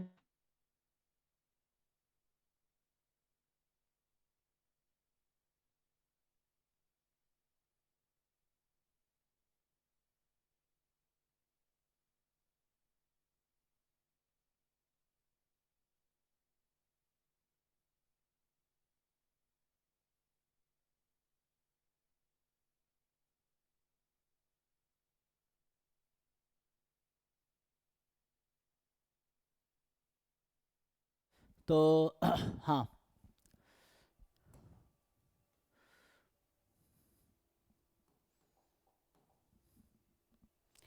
ये निकालिए, मैं कह रहा हूँ इसकी वैल्यूज निकालिए, इन सबको ऐड करके, है ना। तो एक बार वैल्यू निकाल के मुझे बताइए कितना आएगा। चैट में बता सकते हो या फिर अनम्यूट करके बता सकते हो। कैलकुलेशन करो ना, मुझे भी करना ही करना पड़ेगा। एक्स बार ए के क्या करना है, इन सबको ऐड करके 5 से डिवाइड करो ए बी का, फिर आ जाएगा। तो इजी है ना, तो बस कैलकुलेशन है इसमें। तो 30। 30 किसका, ये, अच्छा, ऐसे ही बी का निकालिए। 20 लग रहा है, 20। है ना। सो 20, अब इसमें कैलकुलेशन करना पड़ेगा यहाँ पे कि अब इसको अगर लिखेंगे एस ए वाले को तो ये ऐसा रहेगा, रूट तो रहेगा ही, एंड मेनली होगा 1/5। पहला लिखेंगे तो 17 माइनस अच्छा 27 minus 30, 3 square 9, 28 minus 30, 2 square 4, then 30 minus 30 0, फिर 4, फिर 9, ये आ जाएगा। जीरो नहीं आएगा वेरिएंस, है ना। ये निकाल लो कितना आएगा। वैसे ही इसका निकालोगे, सो 1/5, अब ये 20 है तो 17 माइनस 20 तो 9 प्लस 4, ये भी वैसे ही नहीं, 19 माइनस 21, तो 9 plus 1 plus 0 plus 1 plus 9, check करो, क्रॉस चेक। सो इसको सिंप्लीफाई करो अब, डायरेक्ट फॉर्मूला बेस्ड क्वेश्चन है।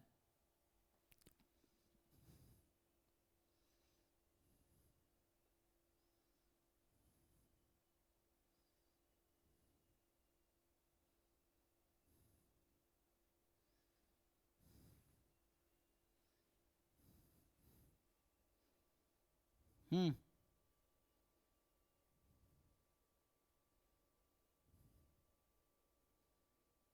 S is greater than SB।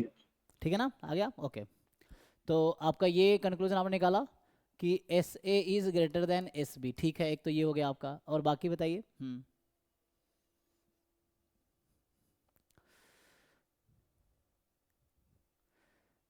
कर लेंगे ना, ये तो इजी है। Same CVA is greater than CV। एक मिनट रुकिए, इसको लिख देता हूँ ना, 10 10 20/5 हो गया ऐसा, तो वो तो ऐसे ही आ गया। अब हमें ये आ गया ना, तो ये निकालने हैं, तो उसके अकॉर्डिंग बस आ जाएगा सी बी ए जो आपके पास है। इसको और थोड़ा सिंप्लीफाई करेंगे, लिख लो कैसे भी। तो ये पुट कर लीजिए। तो कंक्लूजन क्या है, कौन सा ऑप्शन आया, लिखने की जरूरत है या समझ आ गया आप लोगों को। सो 26/5 अपॉन 30, ये है रूट अंडर 20/5, 4 मतलब 2। तो यहाँ पे जैसे भी लिखना चाहो, ठीक है ना, बस वहाँ पे 2 लिख सकते हैं ना इसको हम, तो ये डायरेक्ट 2 आ जाता।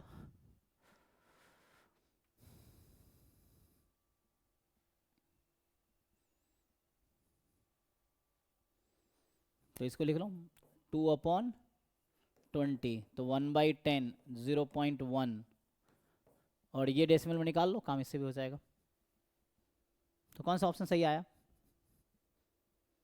देख लीजिए अब। तो अराउंड क्या है ये, 5 पॉइंट समथिंग होगा, है ना, 25 अराउंड 5 है।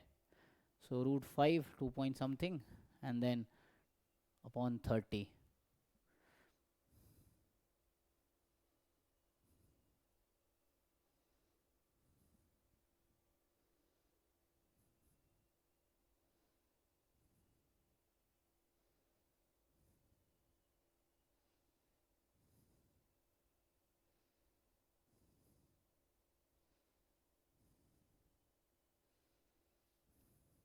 कितना आया जी, सिखाया।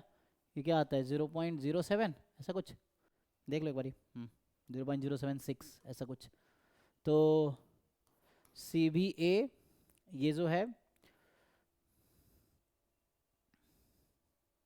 Less than C B B, correct है। तो दोनों लेस है जी, तो इसके अकॉर्डिंग तो ये आ गया। अब आप चेक कीजिए अगर कैलकुलेशन मैंने मिस्टेक नहीं किया है। So then S A is more than S B and then C B A is less than say, S A more than S B and इसका उल्टा है। तो ये तो ऐसे ही आउट हो गया, ये मोर हो सकता है, यहाँ मोर है क्या, लेस है, तो ये भी आउट हो गया। तो 4 सही है, ठीक है। देख लो भाई, 4th ऑप्शन सही है इसमें, है ना, 4th वाला, ठीक है जी, थैंक यू। हाँ, तो ये फोर्थ वाला इसका सही है, ये जो फोर्थ स्टेटमेंट है ये सही है, मतलब बेसिक एक कैलकुलेशन था और कुछ नहीं था। चलिए इस पे आते हैं। तो हम्म,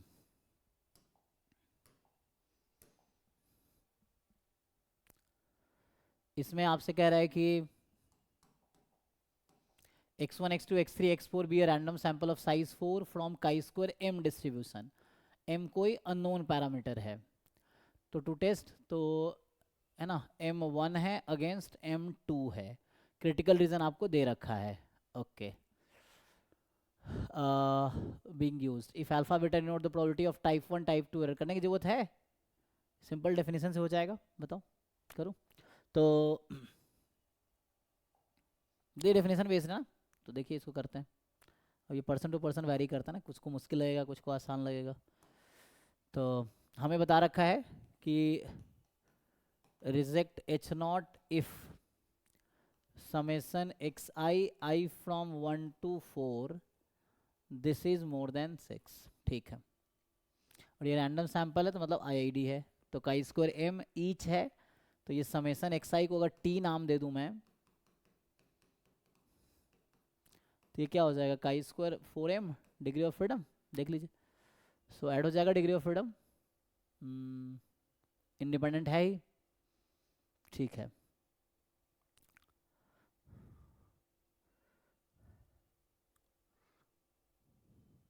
तो टाइप 1 एरर का फॉर्मूला क्या है जी, पूछा है ना, प्रोबेबिलिटी ऑफ टाइप 1 एरर, तो ये है probability of rejecting h not, तो t लिख देता हूं मैं समेसन एक्स आई की जगह, t more than 6 when h not is true, तो मतलब जब m को आप 1 यूज करो, तो मतलब प्रोबेबिलिटी काई स्क्वायर m को 1 यूज करोगे तो काई स्क्वायर 4 मोर देन 6, काम तो खत्म हो गया m का, m इज 1, हटा दो, ये कितना आएगा, ठीक है। अब ये आपको क्वेश्चन में गिवन होगा कि, है ना, अब ये देखो ये कैसे बना स्प्लिट, इसको ना ये जो नोटेशन है इसको एक्सप्लेन कर रखा हो, जब आपने एग्जाम दिए होंगे तो पहले पेज पे एक्सप्लेन कर रखा होगा कि वो काई स्क्वायर एन अल्फा का क्या मतलब है। तो जैसे मैं क्लास में यूज़ किया हूँ वही यहाँ यूज़ करता हूँ, आपको पता होगा एक्चुअल क्या है। सो जैसे हम यूज़ करते थे ये अल्फ़ा है, तो उस पॉइंट के आगे की प्रोबेबिलिटी अल्फ़ा है, मतलब 6 के आगे की प्रोबेबिलिटी अल्फ़ा है ना। तो यहाँ पे काई स्क्वायर 4 6 वाला, तो 4 ये है 6 के इक्वल है, तो मेरे अकॉर्डिंग आंसर आएगा 0.1991। ये समझ आ रहा है ना आप लोगों को, मैं ये कहना चाह रहा हूँ कि जैसे हम लिखते हैं ना, मान लो ये है for example this is chi square n alpha, so what I take this, है ना। सो इसका मतलब ये हुआ कि probability t more than chi square n alpha is alpha, ठीक है, जहाँ टी का डिस्ट्रीब्यूशन है chi square with n degree of freedom. तो हमारे क्वेश्चन में आप देखेंगे ध्यान से यही दे रखा है, तो t more than chi square n alpha, तो अल्फा होता है, तो जो यहाँ आएगा वो यहाँ आएगा। तो हमारे क्वेश्चन में क्या, आप ध्यान से देखेंगे टी मोर देन 6 है, तो ये बता रखा है 6 क्या है, तो जो अल्फा था वो मैंने लिख दिया है, ठीक है। तो ये अल्फा यहाँ आ जाएगा, तो ये देखो आप यहाँ से देखो ध्यान से, तो ये मैं कह रहा हूँ कि 4 ही था ना ये, 4 अल्फा इज 6, तो इसका आंसर अल्फा आ जाएगा। ओके, नेक्स्ट देखते हैं type 2 error. So probability of type 2 error, so ये होगा probability of t more than 6 given reject. Type 2 error क्या होता है, सॉरी, टाइप 2 एरर में होगा कि rejecting h1 when h1 is true, तो मतलब accepting h not when h not is false, right. तो उल्टा हो जाएगा साइन, सो यहाँ आ जाएगा t less than 6 when m is 2, check कर लेना भाई, ठीक है। टाइप 2 एरर ऐसे देख सकते हो, rejecting h1 when h1 is true, तो accepting h not when h not is false, accepting h not when h not is false. Okay, तो ये निकाल लो, तो यहाँ से फिर से वही है, t तो आपका, अब t का डिस्ट्रीब्यूशन काई स्क्वायर 4m है और m यहाँ 2 है, तो मतलब ये ऐसा हो गया काई स्क्वायर 8, मतलब t का डिस्ट्रीब्यूशन काई स्क्वायर 8, ये रैंडम वेरिएबल है, और ये मोर देन इक्वल टू, जैसे मैं इसको एक लाइन में और लिखता इस चीज़ को तो आपको शायद ज़्यादा समझ आता, काई स्क्वायर 4 मोर देन यहाँ था काई स्क्वायर 4 अल्फा, और ये काई स्क्वायर 4 अल्फा ये है, ये अल्फा है, तो इसका आंसर अल्फा आता है, तो ये मैंने अल्फा लिख दिया। इसको मैं ऐसे लिख रहा हूँ, सेम इसको लिख के दिखाऊंगा, तो ये अभी एक मिनट में गलती से ये लिख रहा हूँ, less than, if you want you can put less than equal to, कोई दिक्कत नहीं है, ठीक है। तो इसको मैं 1 माइनस कर देता हूँ, बेटर रहेगा। Chi square 8 more than 6, and according same logic के साथ 8 वाला ये है, तो सेम लॉजिक के साथ काई स्क्वायर 8 अल्फ़ा के आगे की प्रोबेबिलिटी, तो आगे की प्रोबेबिलिटी अल्फ़ा हो जाएगी। सो यहाँ से मिलेगा मुझे 1 माइनस ये वाला नंबर कितना, 0.6472, इसको घटा लो जी, तो ये आ जाएगा 8253, चेक करना भाई, ठीक है। अब आप देखो आप लोग क्या है, तो ये हमने निकाल दिया आपका अल्फ़ा और बीटा। तो in all what we find, so we got, किसी को कुछ दिक्कत तो पूछना है, या मान लो अगर मैं कुछ मिस्टेक लगे तो डिस्कस करो। सो अल्फ़ा इज़ 0.1991 एंड बीटा जो कि टाइप 2 एरर है उसकी प्रोबेबिलिटी 0.3528 है। अब इसके अकॉर्डिंग ऑप्शन चूज कर लो, बताओ आप लोग क्या ऑप्शन आएगा, इस इन्फॉर्मेशन के अकॉर्डिंग ऑप्शन चूज कर लो। अच्छा पावर भी पूछ रहा है, कोई बात नहीं, power is 1 minus type 2 error, तो 1 माइनस टाइप 2 एरर, ये बचेगा 0.6472, ओके।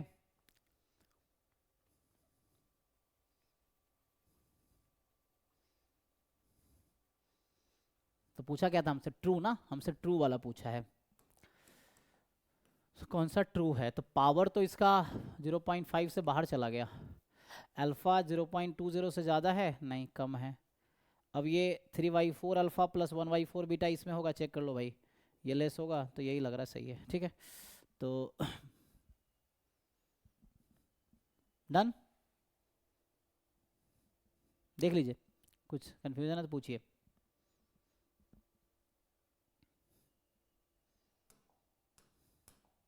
चलिए, तो 13 के बाद आते हैं 14 पे, ठीक है।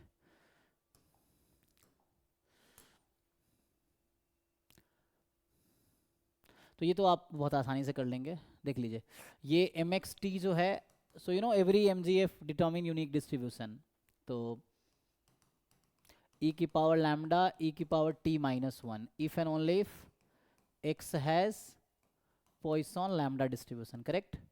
तो लैम्डा हमारे क्वेश्चन में आ गया 2, लैम्बडा लैम्बडा आ गया 2, मतलब x का डिस्ट्रीब्यूशन है पॉइसन 2, ओके। सो पूछा है वेरिएंस ऑफ 2x प्लस 3, तो 2 बाहर आएगा 4 बन के, चलो बिगिनर के लिए लिखे तो 3 ऐड सब्ट्रैक्ट होने से कोई फर्क नहीं पड़ता वेरिएंस को। सो ये हो जाएगा वेरिएंस ऑफ 2x, 2 बाहर आएगा 4 बन के variance of x, 4 into poisson में मीन लैम्डा और वेरिएंस भी लैम्डा है ना, तो 2, तो मेरे अकॉर्डिंग 8 होना चाहिए जी, देख लीजिए। तो ये आसान है ना, और लेकिन 2 मार्क्स का है, ओके। सो तो ठीक है ना, चलिए इसमें आते हैं। सो नेक्स्ट है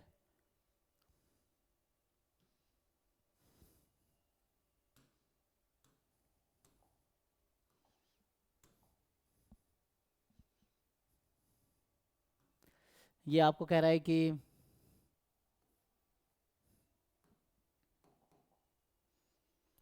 एक मैट्रिक्स दे दिया आपको 3x3 का, ठीक है, जहाँ पे मैट्रिक्स का एलिमेंट रैंडम वेरिएबल है, इसको रैंडम मैट्रिक्स कहते हैं ना। सो ए इज अ रैंडम मैट्रिक्स जिसमें xij IID है, ओके। और इन सब का PMF ये है, मतलब ये समझ लो कि xij यूनिफॉर्म है -101 सेट पे, discrete uniform, okay. The probability that A is orthogonal, तो आप डेफिनेशन लगाओ, ऑर्थोगोनल होने के लिए क्या कंडीशन है मैट्रिक्स की, थोड़ा सिंप्लीफाई कर लो।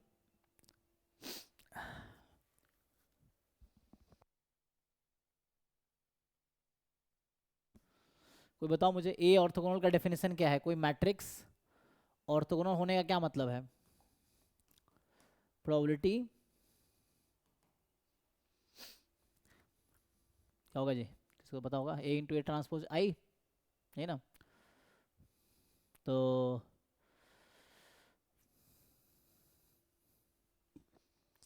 सो A into A transpose I, multiply करो ए को ए ट्रांसपोज से निकालो, कोई नहीं, ये तो डिस्क्रीट है ना। सो ईच एक्स आई जे की जो वैल्यू है वो या तो -1 0 या 1 होगी। तो फेवरेबल आउटकम ढूंढ के काम हो जाएगा, फेवरेबल आउटकम ढूंढ लेंगे, वैसे भी कर सकते हैं, नहीं तो देखते हैं। पहले इसको मल्टीप्लाई करो जरा, क्या आता है। मतलब थोड़े कैलकुलेशन हो सकता है मुझे लग रहा है, नहीं तो हो जाएगा ऐसे तो। ए को ए ट्रांसपोज से मल्टीप्लाई करो एंड देन हो जाएगा।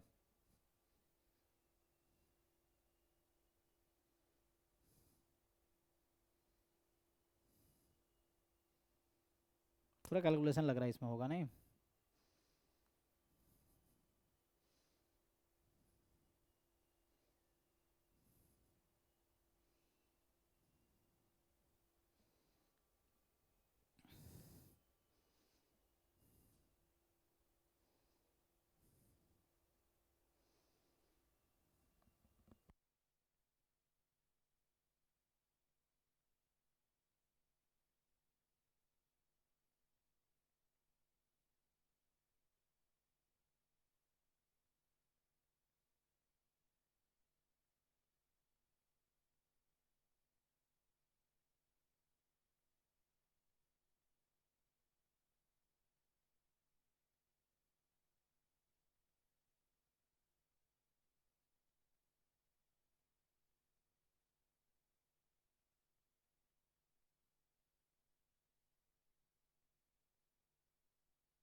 कुछ समझ आया जी कि नहीं। अगर मल्टीप्लाई करते हो तो क्या कंडीशन आती है, अब अगर ऑर्थोगोनल मैट्रिक्स की प्रॉपर्टी जानते होगे तो इसमें कुछ ऐसी आई कंडीशंस आएगी कि ईच रो के स्क्वायर का सम 1 होगा, मतलब 9 कंडीशंस आएंगे। उसमें क्या होता है, अगर आप ऐसे आप देखो तो रो वेक्टर एक दूसरे के क्या बोले ऑर्थोगोनल होते हैं, मतलब उसका डॉट प्रोडक्ट 0 होगा एंड खुद के साथ डॉट प्रोडक्ट 1 होगा। अगर आप ईच रो या ईच कॉलम को एक वेक्टर मान के चलो तो ईच रो को एक वेक्टर लो, v1 v2 v3 तीन वेक्टर है, तो तीनों वेक्टर क्या होगा, यूनिट वेक्टर होगा एंड ऑर्थोगोनल होगा एक दूसरे से, ऑर्थो नॉर्मल कह सकते हो ना, they are orthonormal vectors, तो वैसे कह सकते हो ना। सो ये जो वैक्टर्स हैं ये ऑर्थो नॉर्मल वैक्टर्स हैं। तो मेनली जो कंडीशन निकल के आएगा ना ये आएगा, जैसे x11 square x12 square x13 square 1 होगा।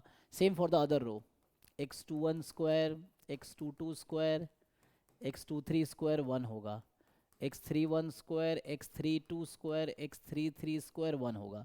ये तो ईच रो का हो गया, सेम ईच कॉलम का होगा, आएगा ना जी, यही आएगा ईच कॉलम में भी, क्योंकि ए अगर ऑर्थोगोनल है तो ट्रांसपोज भी ऑर्थोगोनल होगा।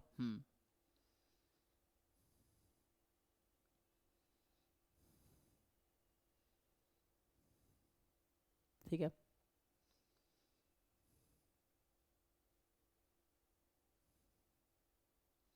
सेम कॉलम के लिए होगा। उसके बाद फिर पेयर वाइज ले लो, जैसे फर्स्ट रो सेकेंड रो का डॉट प्रोडक्ट 0 होगा।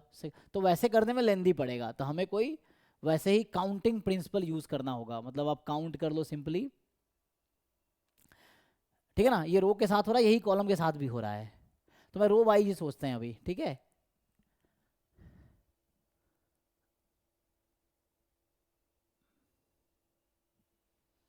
तो इससे आपको क्या समझ आ रहा है कि जो रो है फर्स्ट रो है, या तो ऐसा होगा,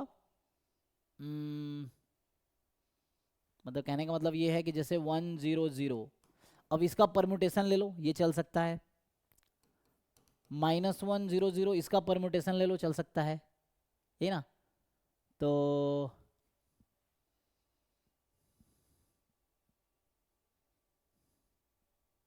काउंटिंग प्रिंसिपल लगाओ, मतलब क्या है, एडिशन रूल ऑफ काउंटिंग या मल्टीप्लिकेशन रूल ऑफ काउंटिंग जो है ना, उसके अकॉर्डिंग देखते हैं।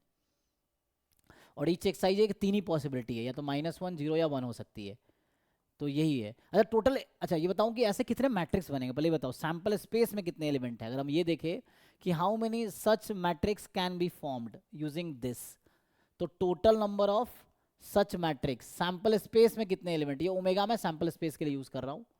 So number of element in the sample space, so each entry के पास 3 चॉइस है, 3 3 3 3 3 3 3 3 3, ऐसे ना। तो कितना आ जाएगा, 3 गुने 3 मल्टीप्लाई होता जाएगा, 3 इंटू 3 इंटू 3 9 टाइम, तो 3 की पावर 9, सही है जी, क्योंकि 3 पॉसिबिलिटी ईच एंट्री का है। तो टोटल मैट्रिक्स इतने बनेंगे 3 की पावर 9। तो इन्होंने मतलब ये 7 8 इसलिए कोई कैंसिल हुआ होगा, इसीलिए। अच्छा फोर्थ ऑप्शन आया नहीं, तो पता नहीं चलेगा क्या था वो, एनीवे वो तो आ जाएगा। सो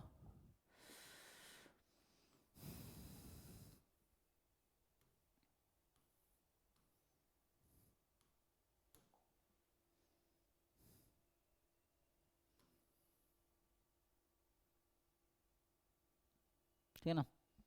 तो जो फोर्थ ऑप्शन है, ठीक है। तो ऐसे जल्दीबाजी में टिक नहीं करना कि 3 की पावर 9 डिनोमीटर में टिक कर देते हैं, हो सकता है कैंसिल हुआ हो ऊपर, है ना। तो वैसे कोई जल्दीबाजी नहीं करना है। सो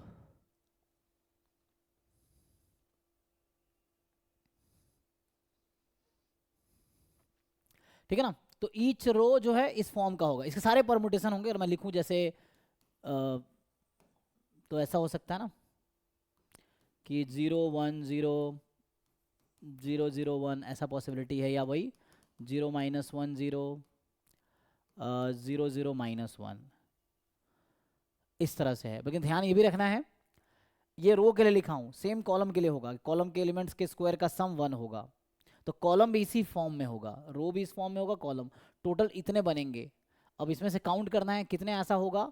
और दूसरी एक और चीज़ है कि इन दोनों का डॉट प्रोडक्ट 0 होगा। डॉट प्रोडक्ट समझ आता है ना, कि this into this plus this into this plus this into this 0 होगा, this into this plus this into this plus this into this 0 होगा, फिर दिस इंटू दिस, ऐसे करके होगा।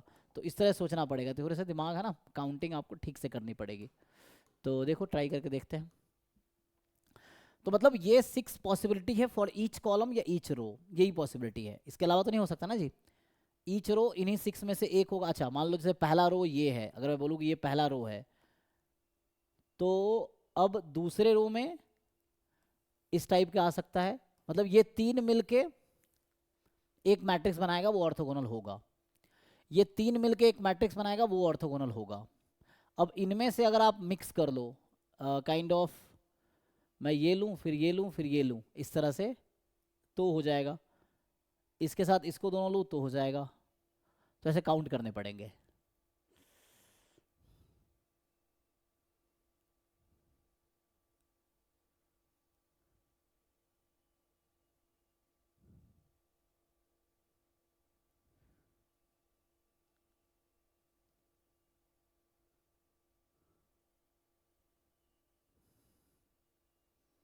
समझ रहे ना, मैं एक एग्जांपल बना के दिखा रहा हूँ कि एक इस तरह से बना सकते हैं ना, जैसे 1 0 0 0 1 0 0 0 1, ये एक एग्जांपल है।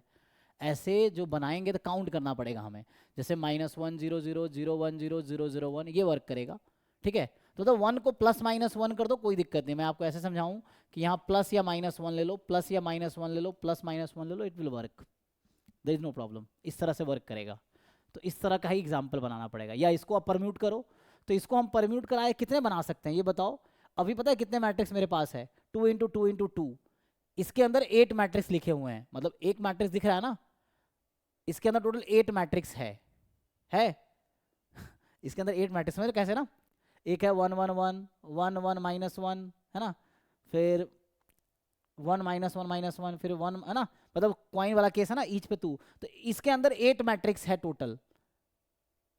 अब मैं कह रहा हूं कि ये 3 रो है, इसको कितने तरीके से मैं अरेंज कर सकता हूं, मतलब देखो एक चीज समझो, इसके अंदर 8 मैट्रिक्स है, एक्सप्लिसिटली मैं लिख सकता हूं, मैं आपको अगर समझ आ रहा है ठीक है तो मैं अलग से लिख के बता सकता हूं, जैसे प्लस प्लस प्लस लो, फिर plus plus minus low, plus minus plus low, इस तरह से माइनस माइनस माइनस तक, जैसे एक कॉइन को 3 बार टॉस करते हैं तो 8 आउटकम्स आता है, इसीलिए 8 मैट्रिक्स ऐसे समझ सकते हो आप कि प्लस हेड है और माइनस टेल है, तो 8 मैट्रिक्स इसके अंदर है। अब इसको परम्यूट करा के कितने बना सकते हो गया आंसर, यहीं पे काम हो गया हमारा। अब जैसे रो वाइज सोचो, ये रो 1 रो 2 रो 3, तो अगर मैं रो 3 को रो 1 कर दूं, रो 1 को रो 3 कर दूं, तब भी ये ऑर्थोगोनल रहेगी, तो मैट्रिक्स यही रहेगा, बस इसमें ज़्यादा आप क्या कर सकते हैं, परम्यूटेशन लगा सकते हैं आप। इस एग्जांपल के लिए मैं आपको एग्जांपल देता हूं कि मैं ऐसा कर सकता हूं, यहाँ पे 0 0 plus minus 1 0 plus minus 1 0 and plus minus 1 0 0, ऐसा। तो इस तरीके से इसका मैं कितने परम्यूटेशन कर सकता हूं, तो 3 रो है, तो 3 objects can be arranged in 3 factorial veg, तो 8 मैट्रिक्स इसके अंदर है, और इसको रो को परम्यूट करा के आप 3 फैक्टोरियल वेज निकाल सकते हैं, तो आ गया 48। तो आपके पास सिर्फ 48 मैट्रिक्स मिलेगा जो ऑर्थोगोनलिटी की जो कंडीशन है वो सेटिस्फाई करेगी। ईच रो के स्क्वायर का सम 1 होगा, मतलब ईच एलिमेंट, किसी एक रो में रो के एलिमेंट के स्क्वायर का सम 1 होगा, ईच रो में एंड ईच कॉलम में, तो यही पॉसिबिलिटी होगी, यही हो सकता है। अब बस इसमें ज़्यादा आप परम्यूट करा सकते हो इसके अकॉर्डिंग, और किसी भी एक रो के दूसरे रो से मल्टीप्लाई करोगे, डॉट प्रोडक्ट लोगे या इनर प्रोडक्ट लोगे, जो भी आता है आपको, तो 0 आना चाहिए। तो इसके अकॉर्डिंग आंसर आ गया 48/3 की पावर 9, तो ये आंसर है। तो 48 क्या हो जाता है ऐसा, और ये 3 की पावर 9, तो एक 3 कट जाएगा, सो 2 की पावर 3/3 की पावर 8, ये कुछ बन जाएगा, ठीक है। तो दिस इज आंसर एक्चुअली। तो यहाँ पे जो बन सकता है, सही लिखा मैंने, नहीं गलती हुआ ना थोड़ा सा, 8×3 24 हुआ ना, एक कम हो गया 2, यहाँ एक 2 मैंने कम लिखा है, ठीक है ना, तो ये 4 हो जाएगा, ठीक है। अब सो 2 2 2 2 है ना, 48, ठीक है, ओके डन। तो ये आ जाएगा एक्चुअली, ठीक है। तो ध्यान देना यहाँ ऑप्शन जो आ गया 2 आ गया, तो मतलब मैंने, आप अगर ध्यान से देखो, मैंने यहाँ पे सारे मैट्रिक्स लिख दिए, 48 मैट्रिक्स मुझे दिख रहा है, अब आपको दिख रहा नहीं दिख रहा वो आपके ऊपर है कि क्या हो सकता है, ठीक है। नेक्स्ट देखिए,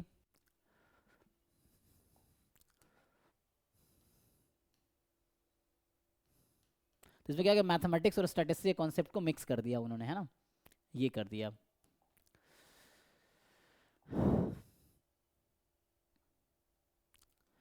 चलिए 16 पे आते हैं। तो जो 16 कह रहा है कि x with a random sample of size 1 from uniform 0 theta distribution, so where theta unknown है, test h not more than equal to 1 against h theta less than 1, ठीक है। क्रिटिकल रीजन मुझे दे रखा है, पावर फंक्शन है, ठीक है। तो which following is not true, okay. So power function again अभी कुछ देर पहले मैंने नॉर्मल में कैलकुलेट किया था, सेम लॉजिक है। मेनली पावर फंक्शन वर्ड आप देखोगे तब यूज किए जाते हैं जब आपका h1 ऑल्टरनेटिव हाइपोथेसिस होगा, है ना, सिंपल अल्टरनेटिव, अल्टरनेटिव कह रहे हैं, अल्टरनेटिव जो होगा वो कंपोजिट होगा, है ना। सो जो आपका ऑल्टरनेटिव हाइपोथेसिस है वो कंपोजिट होगा, तब पावर फंक्शन वर्ड होता है, क्योंकि अगर ये सिंपल हो जाए तो पावर फंक्शन और power of the test same बात है, ठीक है, वैसा है। तो पावर फंक्शन है प्रोबेबिलिटी ऑफ रिजेक्टिंग h0। अब गिवन h1 इज ट्रू, तो h1 में तो कुछ है नहीं आपके पास कि आप पुट करोगे ना, so power rejecting h0 when h1 is true, but h1 मतलब पावर टेस्ट की बात करो तो h1 फिक्स तो है नहीं कुछ भी, एनीवे तो ये निकालो। तो क्रिटिकल रीजन आपको दे रखा है x लेस देन 3/4। अब आपका यूनिफॉर्म 0 थीटा में निकाल सकते हैं क्या, तो 0 से 3/4 1/, अरे CDF ऐसे कर लो, CDF से तो कितना आ जाएगा 3/4 थीटा, है ना। लेकिन यहाँ रिस्ट्रिक्शन ये है कि हमने जो कंडीशन लिया है उसमें ये माना है, एक मिनट ना, थीटा पर रेस्ट्रिक्शन है ना, तो अंडर h1 ये थीटा लेस देन 1 है, और मैं यहाँ 3/4 कर रहा हूँ, तो मतलब मैं ये अज्यूम करके चल रहा हूँ कि ये सपोर्ट का पार्ट है ना। So we are assuming this is part of the support. और यहाँ ना थोड़ा सा रेस्ट्रिक्शन आएगा, ठीक है, द रेस्ट्रिक्शन हमें ध्यान देना पड़ेगा कि व्हाट इज द रेस्ट्रिक्शन।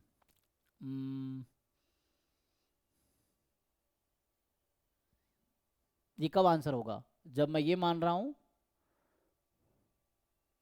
हमारा सपोर्ट 0 से थीटा है और बीच में मैंने 3/4 तक इंटीग्रेट कर दिया, तो मैं ये मान रहा हूँ कि थीटा मोर देन 3/4 है और h1 में लेस देन 1 दिया है, तो मैं इसके अकॉर्डिंग काम कर रहा हूँ, ठीक है। ऐसा मान रहा हूँ कि थीटा जो है 3/4 से 1 में है, इसके अकॉर्डिंग ये होगा। 0 से 3/4 दिया ना मैंने, ठीक है। अगर थीटा हाफ हो गया तो फिर 0 से हाफ ही इंटीग्रेट हो पाएगा, ऐसा है ना। थीटा मान लो हाफ हो गया तो थीटा हाफ गिवन है, तो आपका 0 से 3/4 जा रहे हो तो 0 हाफ ही कर पाओगे, लेकिन यूनिफॉर्म 0 थीटा है ना। ओके एनीवे चलो अब ये आ गया। अब क्या कहना चाह रहा है आगे, which is the following is not true. Not true, size of the test is 3/4। तो साइज क्या होता है, रिजेक्टिंग h1 तो यहाँ पे पावर ओवर टेस्ट बोलता तो मैक्सिमम लेते। एनीवे ये इससे काम हो जाएगा मुझे लगता है, ठीक है ना। तो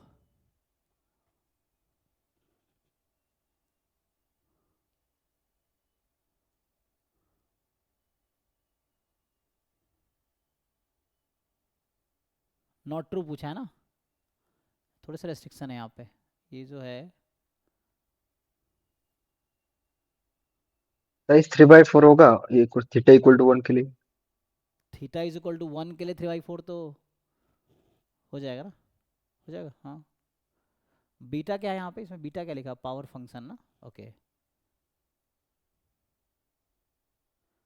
थीटा लेस देन 1 है तो इन्फिमम 3/4 होगा।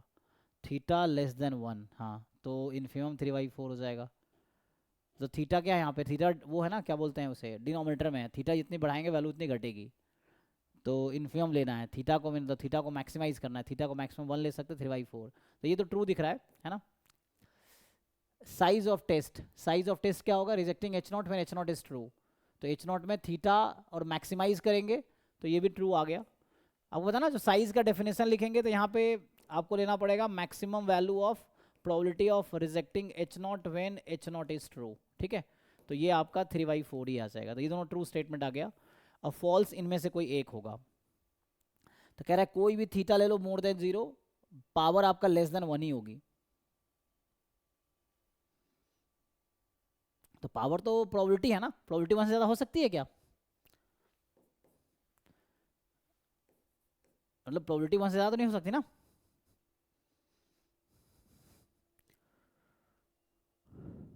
Theta tends to 0, beta theta 1 है। एक मिनट बाद देखता हूँ, थोड़ा इसमें सोचना पड़ेगा मुझे। सो अगर थीटा को मैं 0 के करीब ले लूँ, चलो मान लो थीटा को 0 के करीब ले लें, ये मैं यहाँ कह रहा था ना कि मान लो थीटा 0 है, सो थीटा इज 0 के करीब चले जाएं तो प्रोबेबिलिटी कितनी आ जाएगी, मतलब थीटा यहीं पे आ गया 0 के आसपास, मतलब टेंस टू 0 है ना, तो प्रोबेबिलिटी 0 से थीटा तक जाएगी क्योंकि 3/4 तक तो जा नहीं पाएगी। तो 0 से थीटा एंड देन 1/थीटा कितना आ जाएगा। ओके ठीक है हाँ, थीटा अगर बहुत स्मॉल लेंगे ना तो ये तब है जब ऐसा है। मैं कह रहा हूँ अगर थीटा इसने कहा टेंस टू 0 हो जाए तो थीटा 0 के बहुत करीब है, इसके लिए बात करता हूँ। देखो सो मुझे प्रोबेबिलिटी चाहिए x लेस देन 3/4, बट आपका सपोर्ट तो 0 से थीटा ही है। Your support is between 0 theta, ये जो मैं अभी बना रहा था, ये देखना चाह रहा था, ये हमारा रैंडम वेरिएबल का सपोर्ट है, प्रोबेबिलिटी इसके बाहर 0 है ना। अब आप कह रहे हो थीटा 0 के करीब हो गया, थीटा टेंस टू 0 है, तो 3/4 तो बहुत आगे चला गया, समझ रहे हो। थीटा इज टेंस टू 0 है तो थीटा तो पीछे रह गया ना 3/4 से। अब आप 0 से 3/4 में क्या प्रोबेबिलिटी आएगी आपकी, इनको समझ आ रहा है बताओ मैं जो कहना चाह रहा हूँ। ये वैसे ही हो गया जैसे मैं आपसे एक छोटा सा क्वेश्चन पूछ लेता हूँ तो शायद क्लियर हो जाएगा। जैसे x है यूनिफॉर्म 0 से 1/100 और मैं आपसे प्रोबेबिलिटी पूछ रहा हूँ x लेस देन 3/4, कोई बताओ। तो ये अगर समझ आ जाएगा तो पिछला कॉन्सेप्ट समझ आए जो मैं कहना चाह रहा हूँ। कितना आंसर आएगा इसका, तो यहाँ मैंने थीटा को अपनी मर्जी से 1/100 लिया, और छोटा कर लो 1/1000 कर लो, ये समझाने के लिए कि थीटा 0 को अप्रोच कर रही है। So anyone who can answer this. और ये लास्ट क्वेश्चन है अभी के लिए, अब अगले क्लास में डिस्कस करेंगे।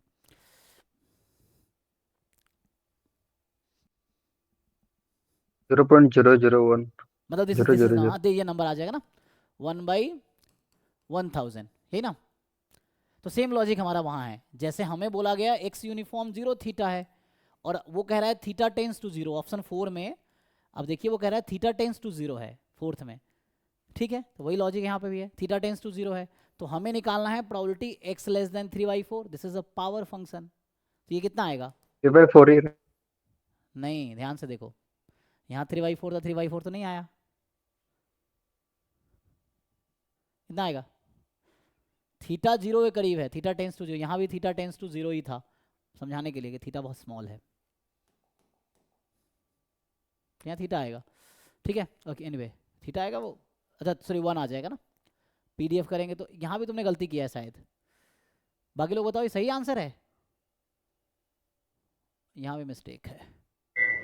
सर आपने तो पीडीएफ नहीं लिखा ना, पीडीएफ से कट नहीं आउट हो पीडीएफ जाएगा दोनों, ये वन रहा, आ ये जाएगा। रहा डिस्ट्रीब्यूशन, दिस इज द हाँ डिस्ट्रीब्यूशन। हाँ, ये होगा मतलब इंटीग्रेशन 0 टू, इंटीग्रेशन का लिमिट होगा 0 टू 1/1000 ये गलत बताया था। 1/10,000 और इनसाइड पीडीएफ होगा ना, पीडीएफ में 1/1000 माइनस 0 होगा तो वो कट आउट हो गया 1 हो जाएगा। हाँ ये था, तो यहाँ भी 1 आएगा, वो मिस्टेक था। चेक करो ठीक से भाई, 1 होगा। तो अगर थीटा टेंस टू 0 है तो पावर फंक्शन 1 होगी एक्चुअली। तो मतलब ये कहने का मतलब ये ट्रू है, so this is the true statement and this is a false statement. Okay, अब ये फॉल्स क्यों हुआ? क्योंकि पावर में भी इक्वल टू 1। ये फॉल्स क्यों है? क्योंकि बीटा थीटा में भी इक्वल टू 1, बट इसने 1 को एक्सक्लूड कर दिया, इसलिए गलत है। पावर तो फंक्शन प्रोबेबिलिटी है, लेस देन 1 होगी for sure, but it may be equal to 1 ना, पावर 1 के इक्वल भी आता है, आप देखते होंगे ना। सो पावर 100% हो जाता है, सो पावर में भी इक्वल टू 1। लाइक जैसे यहाँ पे कुछ ऐसा करे कि हम ना पावर 1 करा दे, तो हो जाएगा ना। जैसे यहाँ थीटा को मैं कितना ले लूँ, 3/4 ले लूँ, तो नहीं हो जाएगा। इसी में आप थीटा को 3/4 कर दो, सो अगर थीटा को आप 3/4 कर दोगे तो पावर फंक्शन 1 आ जाएगी। तो इसने 1 वाला केस एक्सक्लूड कर दिया है and that's why it is false. एक बार चेक कर लो, क्रॉस चेक करो, कहीं दिक्कत हो तो पूछो। सो अभी जितनी समझ मुझे आ रहा है उसके अकॉर्डिंग थर्ड ऑप्शन सही है, मतलब सही in the sense not true statement है।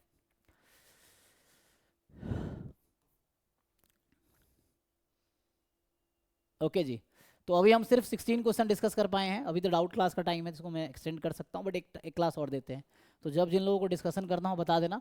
तो अभी हमने जैम MS 2026 के हमने अभी PYQ सॉल्व किए हैं, इसमें सिर्फ 16 क्वेश्चंस किए हैं। तो 16 में एक क्वेश्चन मैंने बस आधा किया, तो मतलब ऑलमोस्ट कर ही दिया, 90% ज़्यादा पार्ट कर, थोड़ा करना था आपको, करो नहीं तो फिर नेक्स्ट टाइम पूछना। तो अगला डिस्कशन क्लास फिर रखते हैं, जब आप लोग चाहोगे तब हो जाएगा। कल तक में भी सॉल्यूशन और PYQ solution and written test भी आ जाएगा, आंसर की एंड प्लस सॉल्यूशन कल तक आ जाना चाहिए, देखते हैं। ठीक है, थैंक यू, मिलते हैं नेक्स्ट क्लास में। तो अभी डाउट क्लास होगी, ऐसे general doubt class. Thank you sir. जी थैंक यू। हाँ अगली क्लास रखते हैं, अगले में भी देखते हैं, कल होगा तो कल रखते हैं। कल दिन में तो कॉलेज रहता है, शाम को ही होगा, तो कल शाम को आगे देखते हैं। 3-4 दिन में हो जाएगा ना, 40, हाँ 3 दिन में हो जाएगा। अगर थोड़े ज़्यादा करेंगे, 20-20 करते ना तो 3 दिन में हो जाता, कोई बात नहीं।